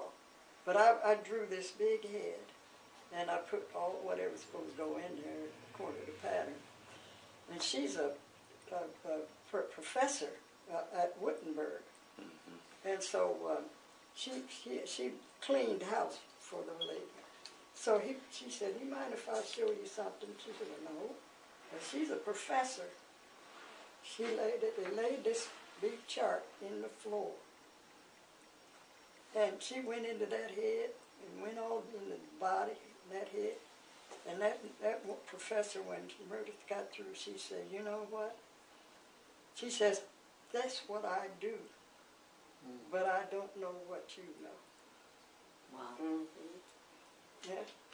We just gave us a lot of stuff, you know. Right. And, Beautiful. well, he gave it to us. That's the reason I don't know. A lot of things I don't know about the teaching and listen to the others teaching.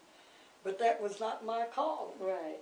And I could, what's going on with planes or this and that and things like this, things happen. He just show us what's going on and why. It was unbelievable. Unbelievable, the things that we, showed us. Did he Take that baby in the womb, show it, and you do current everything events according to a lot. that pattern. Days, and put it on your body, all that. Yeah. Why this, why that? It was just a phenomenal thing that we had no knowledge of, but he just gave it to us, just gave it to us. And he gave you about the current events and using the tabernacle with the months Yeah. to show things that were happening. Yeah. I know one thing I read where he says, "Now look at your transcript and tell me what's supposed to be happening in October," like that. Pretty soon he just show us things, and he said, "Now what's going on out there is in here," and we could just match it. It was just, if she was alive, she would confirm what I said. Yeah.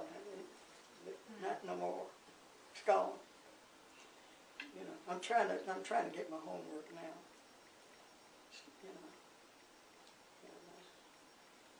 But it was just amazing. Yeah, I always was amazed at that because she didn't even like to read. Yeah, isn't that something? And here Mert and her, just common housewives, and they come up and wrote this pamphlet on correlating the body with the tabernacle and all that, man. I know it wasn't them. Right. Beautiful. Yeah. Definitely. Gone with the Even wind. Dr. Harris No. said, It ain't going. even Dr. Harris told me, "You guys teaching me." Oh yeah. See, Good. Back then. back then, Them was oh the good old man. days. Boy. Now I'm trying to study and get my homework, and I remember once being at home and they had just he had talked about Joshua was back there, that Joshua the son of Nun. And I remember I was thinking about, we were talking, and I said, did he look young? What did he look like? And I actually called Doc, he was here in town, and I called over to Night of Bells, and he answered the phone. I said, "Doc, he said, "I know who it is, Rosie." He said, "You're thinking too much about the flesh." He said, "Worry too much about the flesh." Before he could answer it, before I could ask the question. But he knew it was who I was. Oh yeah. And what I wanted. So I quit worrying about it after that.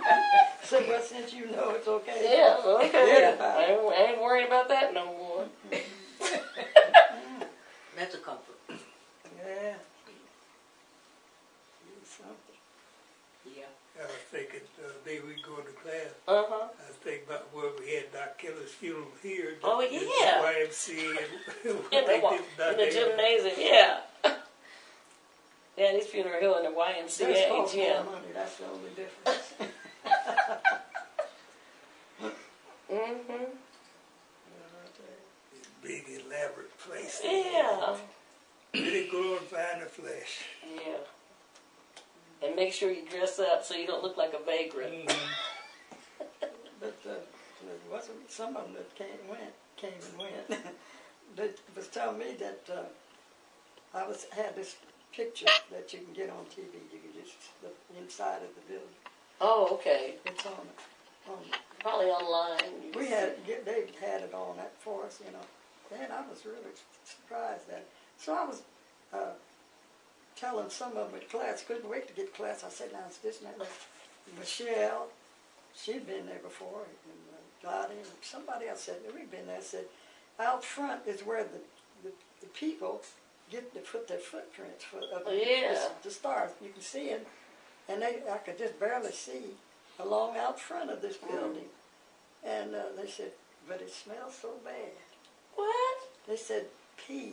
Said it's, you ask any of them, said the whole thing smelled like pee out front. Said these guys, the poor people, they out there with their hands out because they know that wealthy people Are going were there. going in there. And said that it just smelled, you can ask any of them. Oh, man. He said, I know because I was there. Oh, my goodness. Yeah, Diana Garrison. Did they go? She'd been there before. Oh, okay. For the class, for her Not work. for the funeral, but For her work, they went there once. yeah. And, yeah. I said, oh, y'all kidding. She said, we were there. I just But seen it on that place TV. inside, it was 4 stories up. And way back. It was, Yeah, when they show the Oscars. yeah. I said, they was trying to get him in heaven. They had that 2 stages. Oh, Just yeah, kept those on balconies going up. balconies. Mm-hmm. I said, well, they're trying to push him up in heaven. That was the same on me. But no, Was there a lot of people at Dr. Kenley's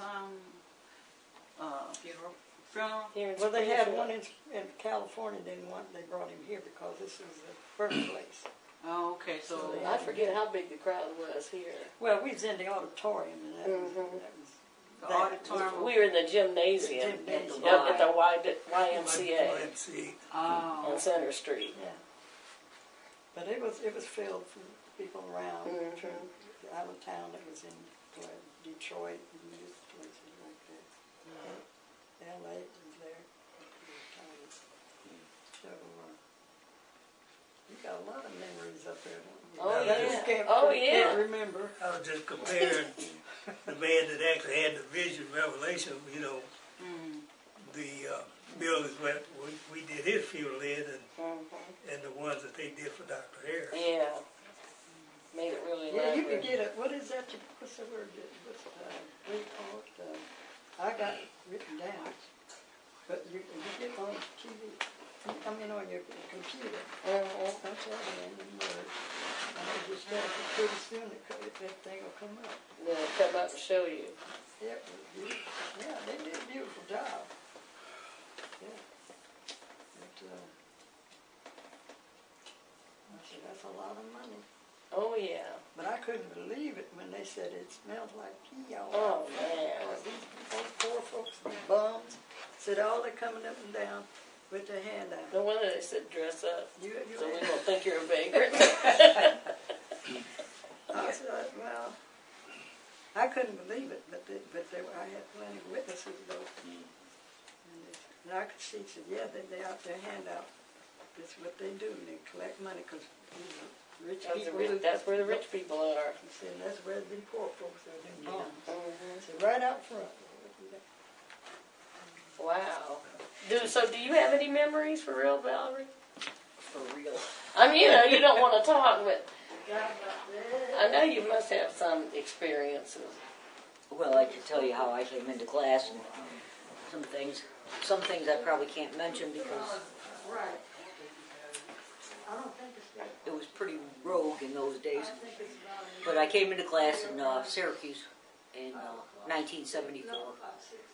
And I remember my car was off the road and I had to beg a ride from somebody that was in the teaching.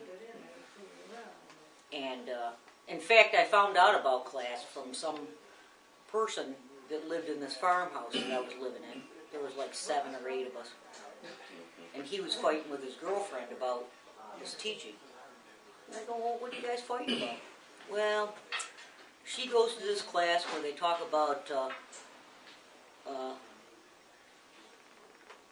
this guy, Dr. Kinley, is God, and he's living out in L.A. The creation's going out, and and the Pope is Satan. I go, what? I was raised Roman Catholic, so I was like, what are you talking about? So anyways, this guy wasn't even in class, and he's telling me about it, and his girlfriend really didn't like me. But anyways, the point is, we were going someplace shortly after that, after I heard about it, because I go, geez, I'd like to know more about that, you know. And we were driving someplace, and this guy Larry that told me about it, and this girl Christine that went to class were sitting in the front seat, and I was in the back seat, and we were going someplace, and I go, Christine, I heard you go to some kind of class about, they're telling you something about God. She goes, yep. And I go, can anybody go there? She goes, yep. Does it cost any money? Nope. And the girl wouldn't even turn around, you know. And I go, can I go? And she goes, yep. And so I'm thinking, okay, you know. Anyways, and then she sent somebody that was from class, which was a little strange looking, to this farmhouse where I was living, and she goes, are you Valerie? This lady knocked on the door. And I go, yeah. And she goes, well, I came here to tell you about Yahweh and Yahshua. And I go, oh, okay. You know, it's like, I didn't quite know what to think at that time, you know. But anyway, she told me she had a picture of the tabernacle, and she went through the tabernacle and the body. And so I go, okay. So I went down to class, and she gave me a ride. And we were having class at Betts Library down in Syracuse. And it was very interesting because we didn't have a moderation at that time in Syracuse, New York. And you had Alice and Lil, which was Dr. Burbank Mitchell's mother and aunt, were sitting at this little table. Then you had a couple of hippie people, and then you had, you know, some different people that everybody looked. And then Mitch walked in with, you know, his big man with a big suit, and I'm thinking like, what the heck is going on? So anyways, you know, and after my first lecture, the person that drove me wanted me to go back to her house and, you know, drink a beer. And I go, I don't like beer. When I want to smoke a joint, you know, like, you know, it's back in '74, so I go, no, I don't. And you know, I'm paranoid about, you know, drugs at that time. And she said some, you know, pretty harsh words about, you know, Jesus Christ, do you ever, you know, screw around? She didn't say it that way, but anyways, this is in the parking lot of Betts Library after my first class. Oh, wow. And I'm thinking, like, you just got done bringing me to a lecture where you're talking about God, and you're going to get down on me because, you know, I don't want to smoke a joint with you. Anyways, so I'm just, you know, the reason I'm bringing this out, because a lot of people at that time that I came into class in Syracuse, they heard that Dr. Kinley was God, living out in L.A. They heard that the Pope is Satan, and the creation's going out. And that's what brought some people into class at that time. And I'm thinking like, wow. You know, because after that we developed wisdom, so to speak. You know, it's like, don't talk to people about different things. You know, it's like you never know what's going to bring somebody around and what's going to keep them. Mm-hmm. Because if it was up to man, I probably wouldn't be here. Right. But anyways, I came into class and, you know, and at that time, like I said, we didn't have a moderation. And we weren't even told that this is a divine vision or revelation directly from Yahweh Elohim, given to Dr. Kinley. And I've had some, you know, different experiences when I first came into class. And I astral projected. I didn't know what that was. And I was going, I can't tell anybody about this. but some girl came over from class and she goes, and I just blurted out what the experience I had the night before, and she goes, "Oh, you just astral projected. A lot of people in class do that." And I'm going, "What?" You know, so I'm just saying the background some of us have. Yeah. And actually, I was living in this little apartment, and I had Dr. Kinley actually come and visit before I even saw a picture of him. And it's like I had a back door that was outside and then one into the kitchen, and it was just a long little apartment. And it's like I heard the back door open, walk up 3 steps to the kitchen door that was also, both of them were locked. And then walk through the kitchen, you know, I just heard. And then I had beads in, you know, one of the, you know, doorways. And I heard the beads, you know, clang and stuff like that. And walked through the dining room. And I'm like sitting there in bed in the front room. And I was like, I was paralyzed. I was like, I think I locked that door. And so I was just paralyzed. And I saw this little man come in, you know, and he just looked at me, and he nodded his head like that. And I was so paranoid, and I was so nervous. And then when he did that, he looked at me, and he just nodded his head, and it was like a flush of peace that went through my body. And then he turned around, went back, heard the beads clang out the door. And I'm like, I couldn't even move for a period of time. And then I got up and I'm going, I'm sure I locked the back door. I'm thinking, what is going on? And it actually, I did lock the back doors, both of them. And so I'm thinking like, what is going on? And who was that man? And it wasn't until, and this was, you know, kind of when I was first in class, and it wasn't until shortly after that that somebody actually showed me a picture of Dr. Kinley, and I'm going, that's the guy that came to visit me. Really? Yeah. Wow. And it's like I just said, because they didn't tell us that Dr. Kinley had a vision and revelation when I first came into class. You know, and actually this one lady that picked me up, because my car was off the road, she goes, I'm not supposed to tell you this, but he had a divine vision and revelation. I go, why aren't you supposed to tell me that? But she was a weird person. Yeah, apparently. Yeah. So anyways, but what kept me in class, you know, it's like, there was a lot of things that just kept me in class until, you know, and isn't that something? I'm just real thankful that he has kept me in class. And it was shortly after that, because of the 75 convention, you know, Burbank, Mitchell, and the Eastern region was, you know, taking kind of, you know, over that. Yeah, because it's like Washington, D.C. Yeah. And it's like they were reprimanded for not having a moderation. And Dr. Kinley wrote a letter, and they had meetings about it, about why you should have a prayer, why you should have, if you can. We had our classes in a, you know, a library. So it's like sometimes we couldn't have music. But he was saying why you should have a prayer, why you should have music, why you should have the thing, you know, the introduction. Because you're telling people where this is coming from. Right. It's not like you're just getting up and saying, hey, I know about God, you know. Right. It's like this is a result of a divine vision and revelation directly from the Creator. And that's why, to me, the moderation was like, you know, it was like, wow. Yeah, I can understand why they didn't want to tell you about the vision revelation, because if somebody had told me that when I first come to class, I wouldn't be, as far as I'm concerned, I wouldn't be here. Yeah. I believe in vision and revelation. Just the word metaphysics might throw you off. Well, I didn't know what that meant. When you talk about vision, somebody called it a vision. That's hokey. Well, I remember when I first heard it, I was thinking it was kind of hokey and what have I got myself into. Right. And that's a testimony that I have. But I'm thinking, like, why would you not tell somebody where you got this information from? Right.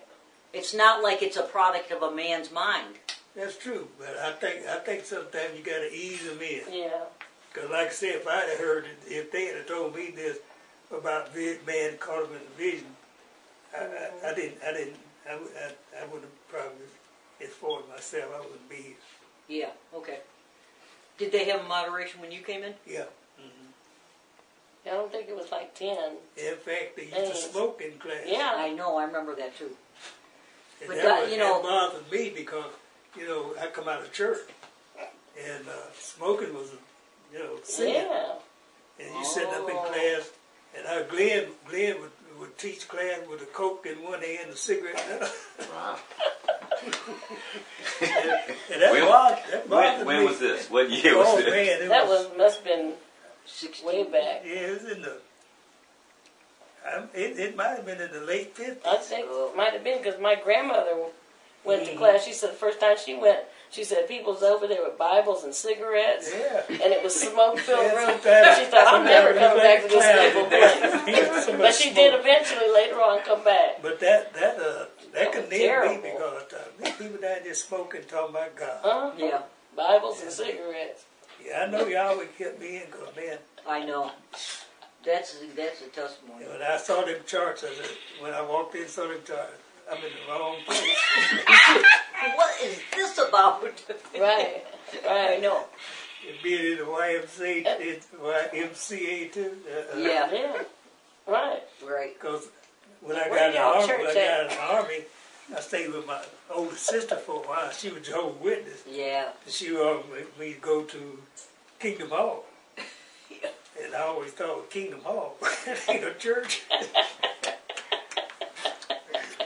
I remember Jude, first time Jude had me, we lived on Wiley Avenue. Uh-huh. She had me to go to class. And I said, where is it? She said, in the YMCA. I told her, I said, listen, if you want me to go anywhere with you to hear anything about God, I said, we'll go. It was a church about a block over. I said, we go to that church. I ain't going to the YMCA. To know about God. And You that's- brought us such a mighty long way. Yeah. And Yeah. look what you got for being obedient. Right. If we go to class, Glenn be playing drums and that. Yeah. Well, the other night we was dancing. Yeah. Then he'd start teaching me a Coke in one end and a cigarette in the other. And I thought, man, what is this? Yeah. So they're withholding some of their jewels. Who's holding some of their jewels? You know, the man in You don't wanna say that. places they've been, we've never been before. Experienced something. He's supposed Oh, to. yeah. He's supposed to get interviewed when he goes to Africa. Oh, Yeah, that'd be good. Will said he wanted to. That's what we were told. He didn't know. He wanted to do it on location. We want Yeah, you on to do it. location. Get on the hot seat here. So how will you guys use these interviews? Come on. They're going to be posted on our On your website? YouTube. Yeah, on our YouTube page. I don't know if she's going to put them on our website, but I don't know how we're going to edit. Some of it she probably Yeah, edit. she's gotta if edit she some. has Yeah. the capability of doing it. So Yeah. yeah. that's why we was trying to do separate times for Right. different one of you. Right. Now we could consider this a collective. Right. Yeah. Because I think we still have interviews of Meredith and Jack from Yeah. the 70th anniversary. Right. I've That got was that beautiful. tape and I'm never We've played got, it. Yeah. it's got Meredith Harrison and Jack. Marion, Are they on there? the 75th. Oh, okay. It was the 75th anniversary. Well, for the 70th, we interviewed Meredith and Jack and Ron Carr and Anita because they were real close with Dr. Kinley. Come on, Frank. Come on, give us some. Frank, I think Just if a, you just a don't little mind, tidbit. Yeah, just a little. something. I think I don't want to put no just a pressure little on you, bit. but if you can just sit down in the chair right there, it'd be fantastic. Don't look like that, Frank. I don't know why they want me around. Well, like because you I said, came in 1986, so Well, it's 10 years after everybody. the places you've been, What is your name? that's honey? what we want to know. My name's Frank Lewis. Thank you. The African things and all that stuff. You've been in a lot of places. Well, when I come into class, about 3 months after class, I came in March of '86. Probably May. By the time we got in there, they said, "Hey, we's doing a Florida State Convention on a cruise ship going to the Bahamas."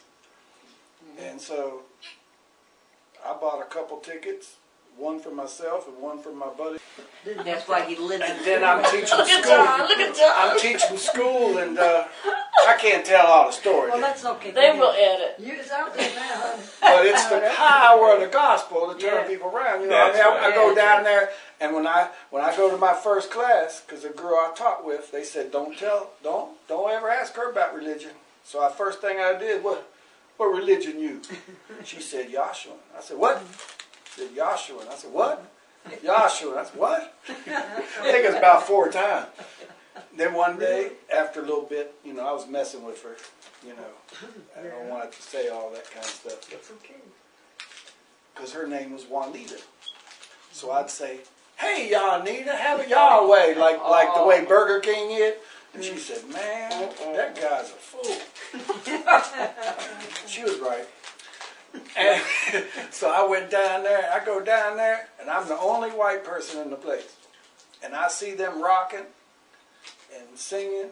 And in my mind, I'm thinking, they're probably saying, what's this white fool doing in here invading our territory? But that ain't what they was thinking. No. They was thinking, I hope he sees and understands and comes back. And we came to class early because our choir was kicking, boy. They had lead guitars, rhythm guitar, bongos, piano, drums. The girls hitting the tambourine. They could get... Matter of fact, people came to class early to hear that. They came 15 minutes before class, just like when you were saying. Some people like to hear the music. Yeah. That they could... And see, they didn't have no music after the moderation. So if you wanted music, you best get there 15 minutes before. And they would hit it, boy. And so it was really good. Then we started doing... And then so when we went to Bahamas on the cruise ship, I seen some people. Matter of fact, it's the first time I seen Lee Warren there.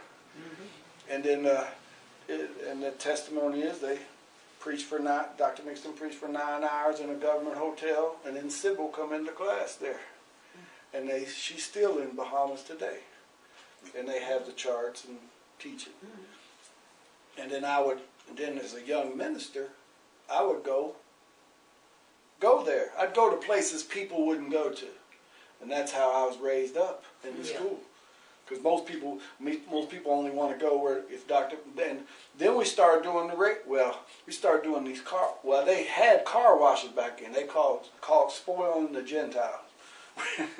In other words, we're going to, Get their money. do car washes and get their money.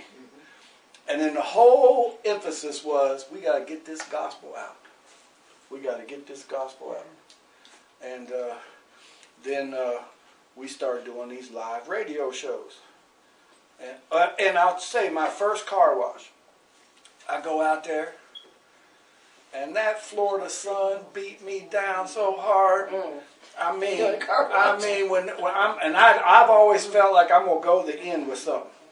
And by the time we're wrapping up the hoses, ready to leave, it's me and the guy that's doing it, and he goes, "You can go now." Man, that was the sweetest word. I think I got sunburned, and I slept all the way up until class the next day because that sun beat me down. Yeah. You understand? It was pretty wild.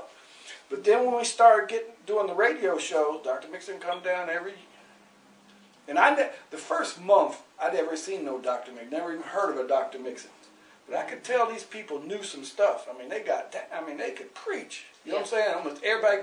Well, when you don't know nothing, everything sounds good. You understand? Yeah. I mean, you don't know nothing. Right. And matter of fact, I can't tell it all, but like my first class, they used to sell stuff after class too. That's how we called it fundraisers. Bootlegging. No, they would have a sandwich or something. And one of the president, he could have been vice president back then. But anyway, he's the same car wash guy. He had a ham sandwich in his paper plate. And then, after my first class there, and I shook his hand, the ham sandwich fell out of his plate and I caught it in my hand before it hit the ground. And I said, Yahweh! But I never missed a class after that. Oh, that's good. And we had class, we almost had class every day of the week. Because you don't want to miss them. Yeah, they said eternal life's to know. And I felt, if I miss one, I might need something I need to know, and I'll lose my eternal life. But then when we started doing the radio shows, there was live call-in shows.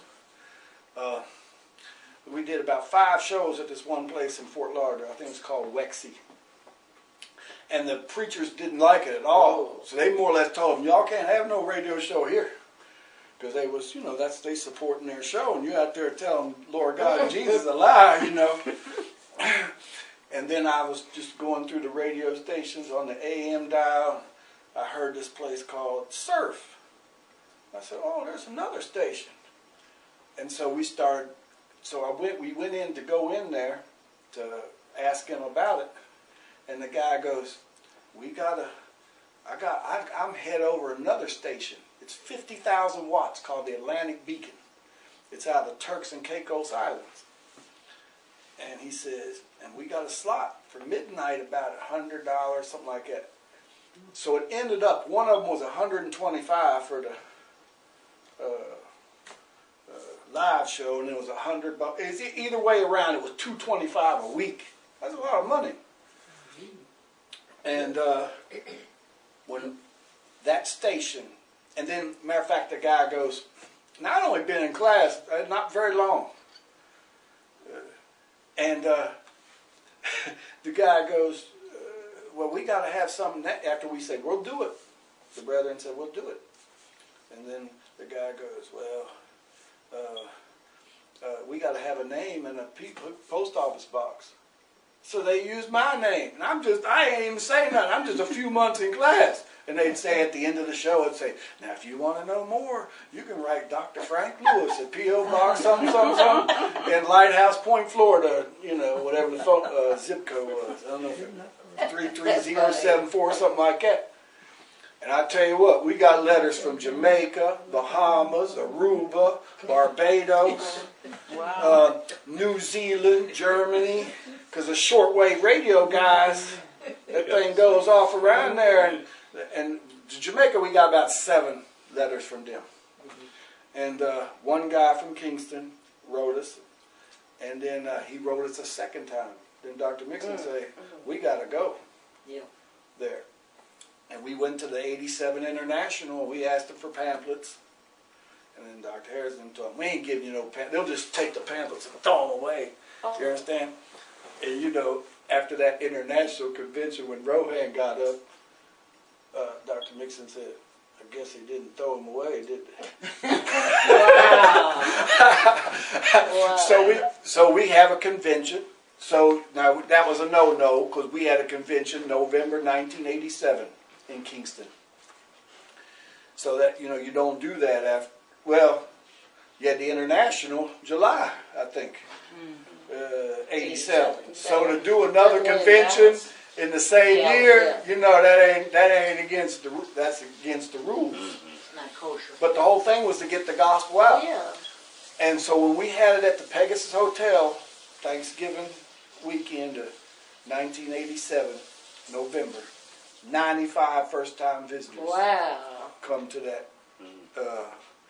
And in the midst of it, when does that happen? So, and then in the midst of it, Dr. Nixon asked one of the preachers, "Hey, you want to have you all want to have something to say?" And there was 2 major ministers there. One was called Bishop Muir and Scully. And Scully goes, "No, I don't want nothing. I believe you, and I'll give you my church to teach in." Wow. And then the other guy, he got up, you know, and then they had testimonies at the end of the thing, you know, of all the people that had come. And so, and there was a couple guys that come from both ends of the island. One guy come probably from 60-some miles. Next guy come from 100 and some miles. And they'd come from the radio show, and it was at the convention. Didn't even know each other. And that show came on at midnight. Yeah. You know, to have, I was always wondering, who stays up midnight listening to Christian station? And we had 2 guys, 35 years in the keeping the Sabbath. They quit going to church after hearing a show at midnight. And one guy just died. He's 103. Yeah. But then I was a school teacher. So I said, and then well, matter of fact, at the testimony thing, one of the guys got up and said, he had, Lee Warren was there. And he said, he told Lee Warren to come up, that guy, come up. And he said, I saw in my vision or dream last night that you're going to lead Israel. And so so Dr. Mixon had Lee up in the room and said, do you want to come here? He go, yeah, I'll come. And Florida supported it, gave the money and everything. And when we went to had another convention, so on. But our first class from the convention, 1 month earlier, because I'm off on Christmas week, the break. We had 25 in our first class from the convention. We had 15 on Christmas Day and then 20 the next time. And I'm so young, I don't do nothing but maybe moderate and, read scripture for him. Lee did all the teaching.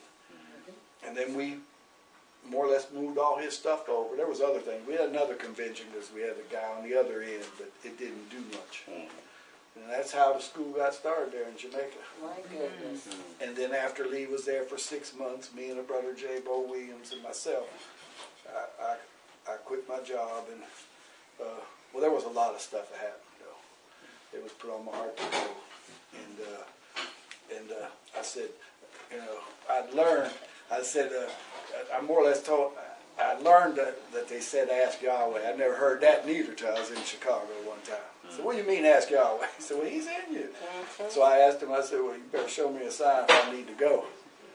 And my grandfather had a $4,000-some insurance policy I didn't know nothing about. Come in the mail, I had an insurance policy for $4,000. That's a sign. And then, so that's money, that money sign right there. And then the other one was, I dreamed about being in a place in Portland where I was preaching on a mountain to somebody. And I had that same dream twice. And I said, wow, that's a trip. And matter of fact, one of the guys that came there to quit the church after 35 years, those guys didn't even know each other. And I didn't find out till this last year when I was at his funeral that both of them were repairing people's shoes. And that's why they were people's shoes go bad, they're the ones putting the soles on the shoes and stuff, or whatever they do, gluing them together. And I guess they was repairing the shoes and listening to it at midnight. And that's how they come into the school. And that man lived in a place called Portland on top of the hill. So it came to pass, and that's Mansionil. When you see Will's, the time Will went there, and we had about a 3-hour class because we had Margaret Cleanscale, Bonnie Snyder, Justin Snyder, Will, Terry, myself, Valerie.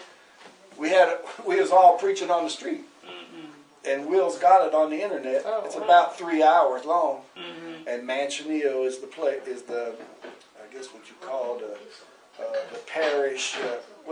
No, it's not the head of Portland. Port Antonio is, but it's a town there by the seaside. And so Jamaica's been going on since 1987. We got 2 schools there now, Spanish Town and Kingston. It's a long time. And it's now since 88's when it actually became, where they do the paperwork and stuff like that. So since 88, so I guess it's going on its 30th year now. And then the Africa thing. So the Africa thing started in 1993 with a guy that was a gardener in Canada. And he got a pamphlet, do you know what the New Testament is? And he really didn't believe it, and he took it back to his church. And the elders of the church read the pamphlet. And those people are still the people. As a matter of fact, I spoke to one of them today. He's the president, Alfred. And that's another story.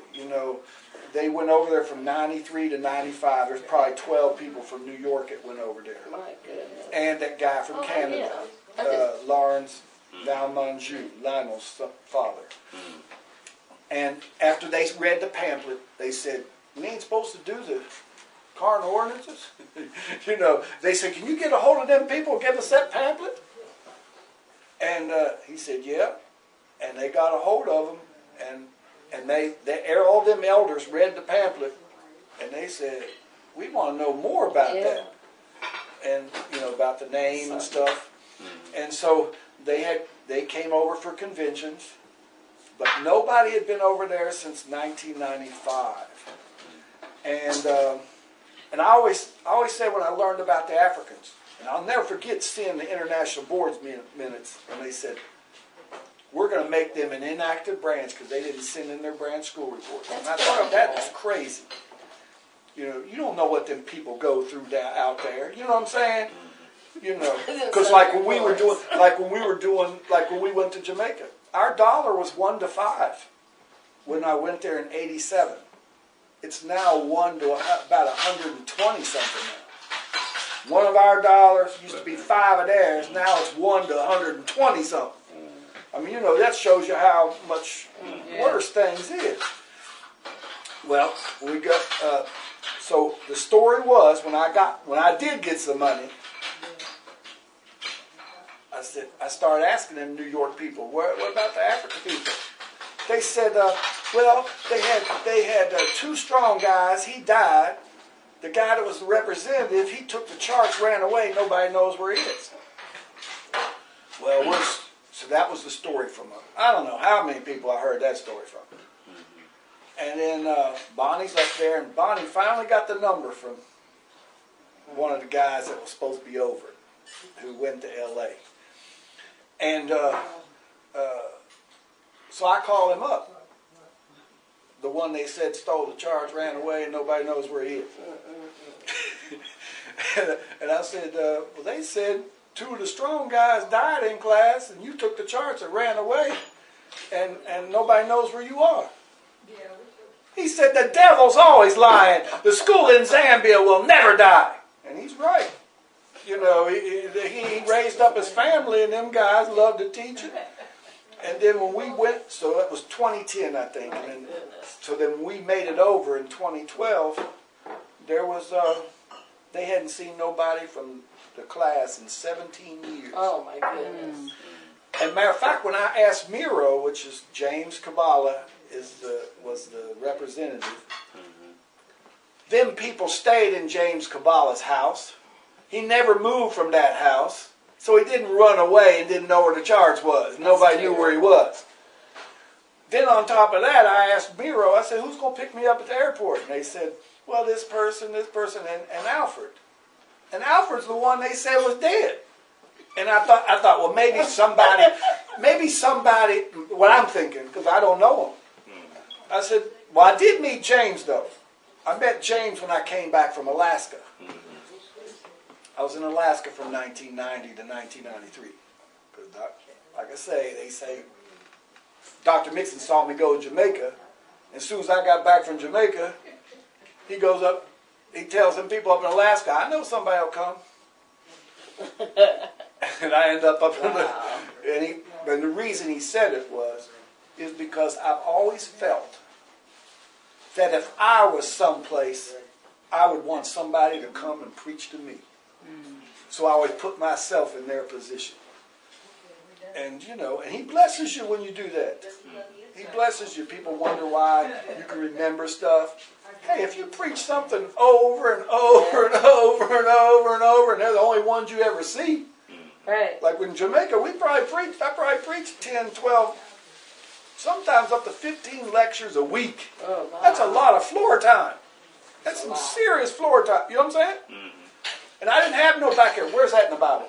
You better know what you're talking about. A white man in a black country, they'd jack you up. Did you say somebody was going to threaten to cut your head off? Oh, that did happen. That happened in Frank Barnaby's place in St. Anne's Bay. As a matter of fact, there's a lot of story there. I can't tell it all. But we're out there preaching, and some dreadlock guy, he come up to me and said, I'll cut your head off. And I'll kill you, cut your head off, and cut you in pieces and throw you in the... It was a football field there. They call soccer field. What we call soccer field. And I told Frank Barnaby that. He was one of the guys that 35 years, just quit going to the Seventh-day Adventist church. Frank walked over and talked to that Rasta guy. That guy didn't even look at me different after that. And I asked Frank, "What'd you tell him?" He said, "I told him about the facts of life." He wouldn't tell me what he said. Oh boy! He might have told him. He might have been the one that ain't they gonna walk make around it. with Michelle. You know what I'm saying? So it's a little different. So when we get to the airport, the one they said died is the one that picked me. Was one of the ones picked me up, Alfred. And they asked us. They said, "Well, how long are you gonna be there?" I said, "Well, we'll be here about 20 days. 20 days." Alfred goes, 19 days. I've been waiting 17 years for this. And I'm going, wow. And James had just had a stroke right before we got there. The guy talked on the phone. And before he had the stroke, he wrote down all these things he wanted us to cover. And we covered all of them, but he had a stroke. The only thing he could do was just, all you could see is how happy he was. Yeah. He couldn't express it though, and I know it killed him because he was a teacher, taught in a college. And so the last 7 years we've gone there 5 times. And And he wrote that the day before he had the stroke. All the topics All he the wanted to. questions. Oh, wow. Yeah. And we got a copy of it. I was like, wow. And then and so we got 2 classes in Jamaica, Spanish Town, Kingston, and then Take we care have of a thing in Mount Gully. So that's a brief story of it. We're getting ready to eat, but let me tell you this because he brought something back to my mind. That is, Dr. Kelly's brother Bob come to Dr. Kelly. He said, "I got you a spot on the radio in Dayton." And Dr. Kelly said, "Well," he said, "I don't know." He said, "Send Gill." And I said, "Dr. Kelly," I said, that's a station where they ask questions about religious questions. I said, I can't handle this. He said, "Listen," he said, "they won't ask you nothing you can't answer." Yeah. And when we got down there on that radio show, the first caller called in was about water baptism. And for the rest of that show, all we talked about was baptism. Wow. And I had a little knowledge about water baptism, so he said, "He won't ask you nothing you can't." I still got some of them letters. Oh, Yeah. It's a testimony. it's a testimony. Yeah. Who was that guy? Appreciate it. Who was that guy that said he asked Dr. Kelly for a number so he could play it? Oh, I don't know who he was. I remember Some somebody guy talking about it. when Dr. Kelly worked down in Cincinnati there, and a guy heard about Dr. Kelly being able to, predict things and all that, and asked for a number. And Dr. Kelly told him, said, "I'm going to give you a number, you ain't going to play it." And the guy said, "Oh yeah, I'll play it. Dr. Kelly gave him the number. That night, somebody called him out of New York and said, "This is a hot number." So instead of playing the number that Dr. Kelly gave, he played that number. Oh. And you know which number came out? The one that Dr. Kelly gave him, which he didn't play. Dr. Kelly said he came into the shop the next day and said, first time he looked at Dr. Kelly, he said, "Kick me. Kick me." He told him he wasn't going to play Yeah, it. Doctor said, "Give me number. You won't play it?" "Oh yeah, I'll play it." Come on, kids. He got a red hot. Funny. I got to go around and see. Oh. Come on, kids. All right. Thank you, Springfield.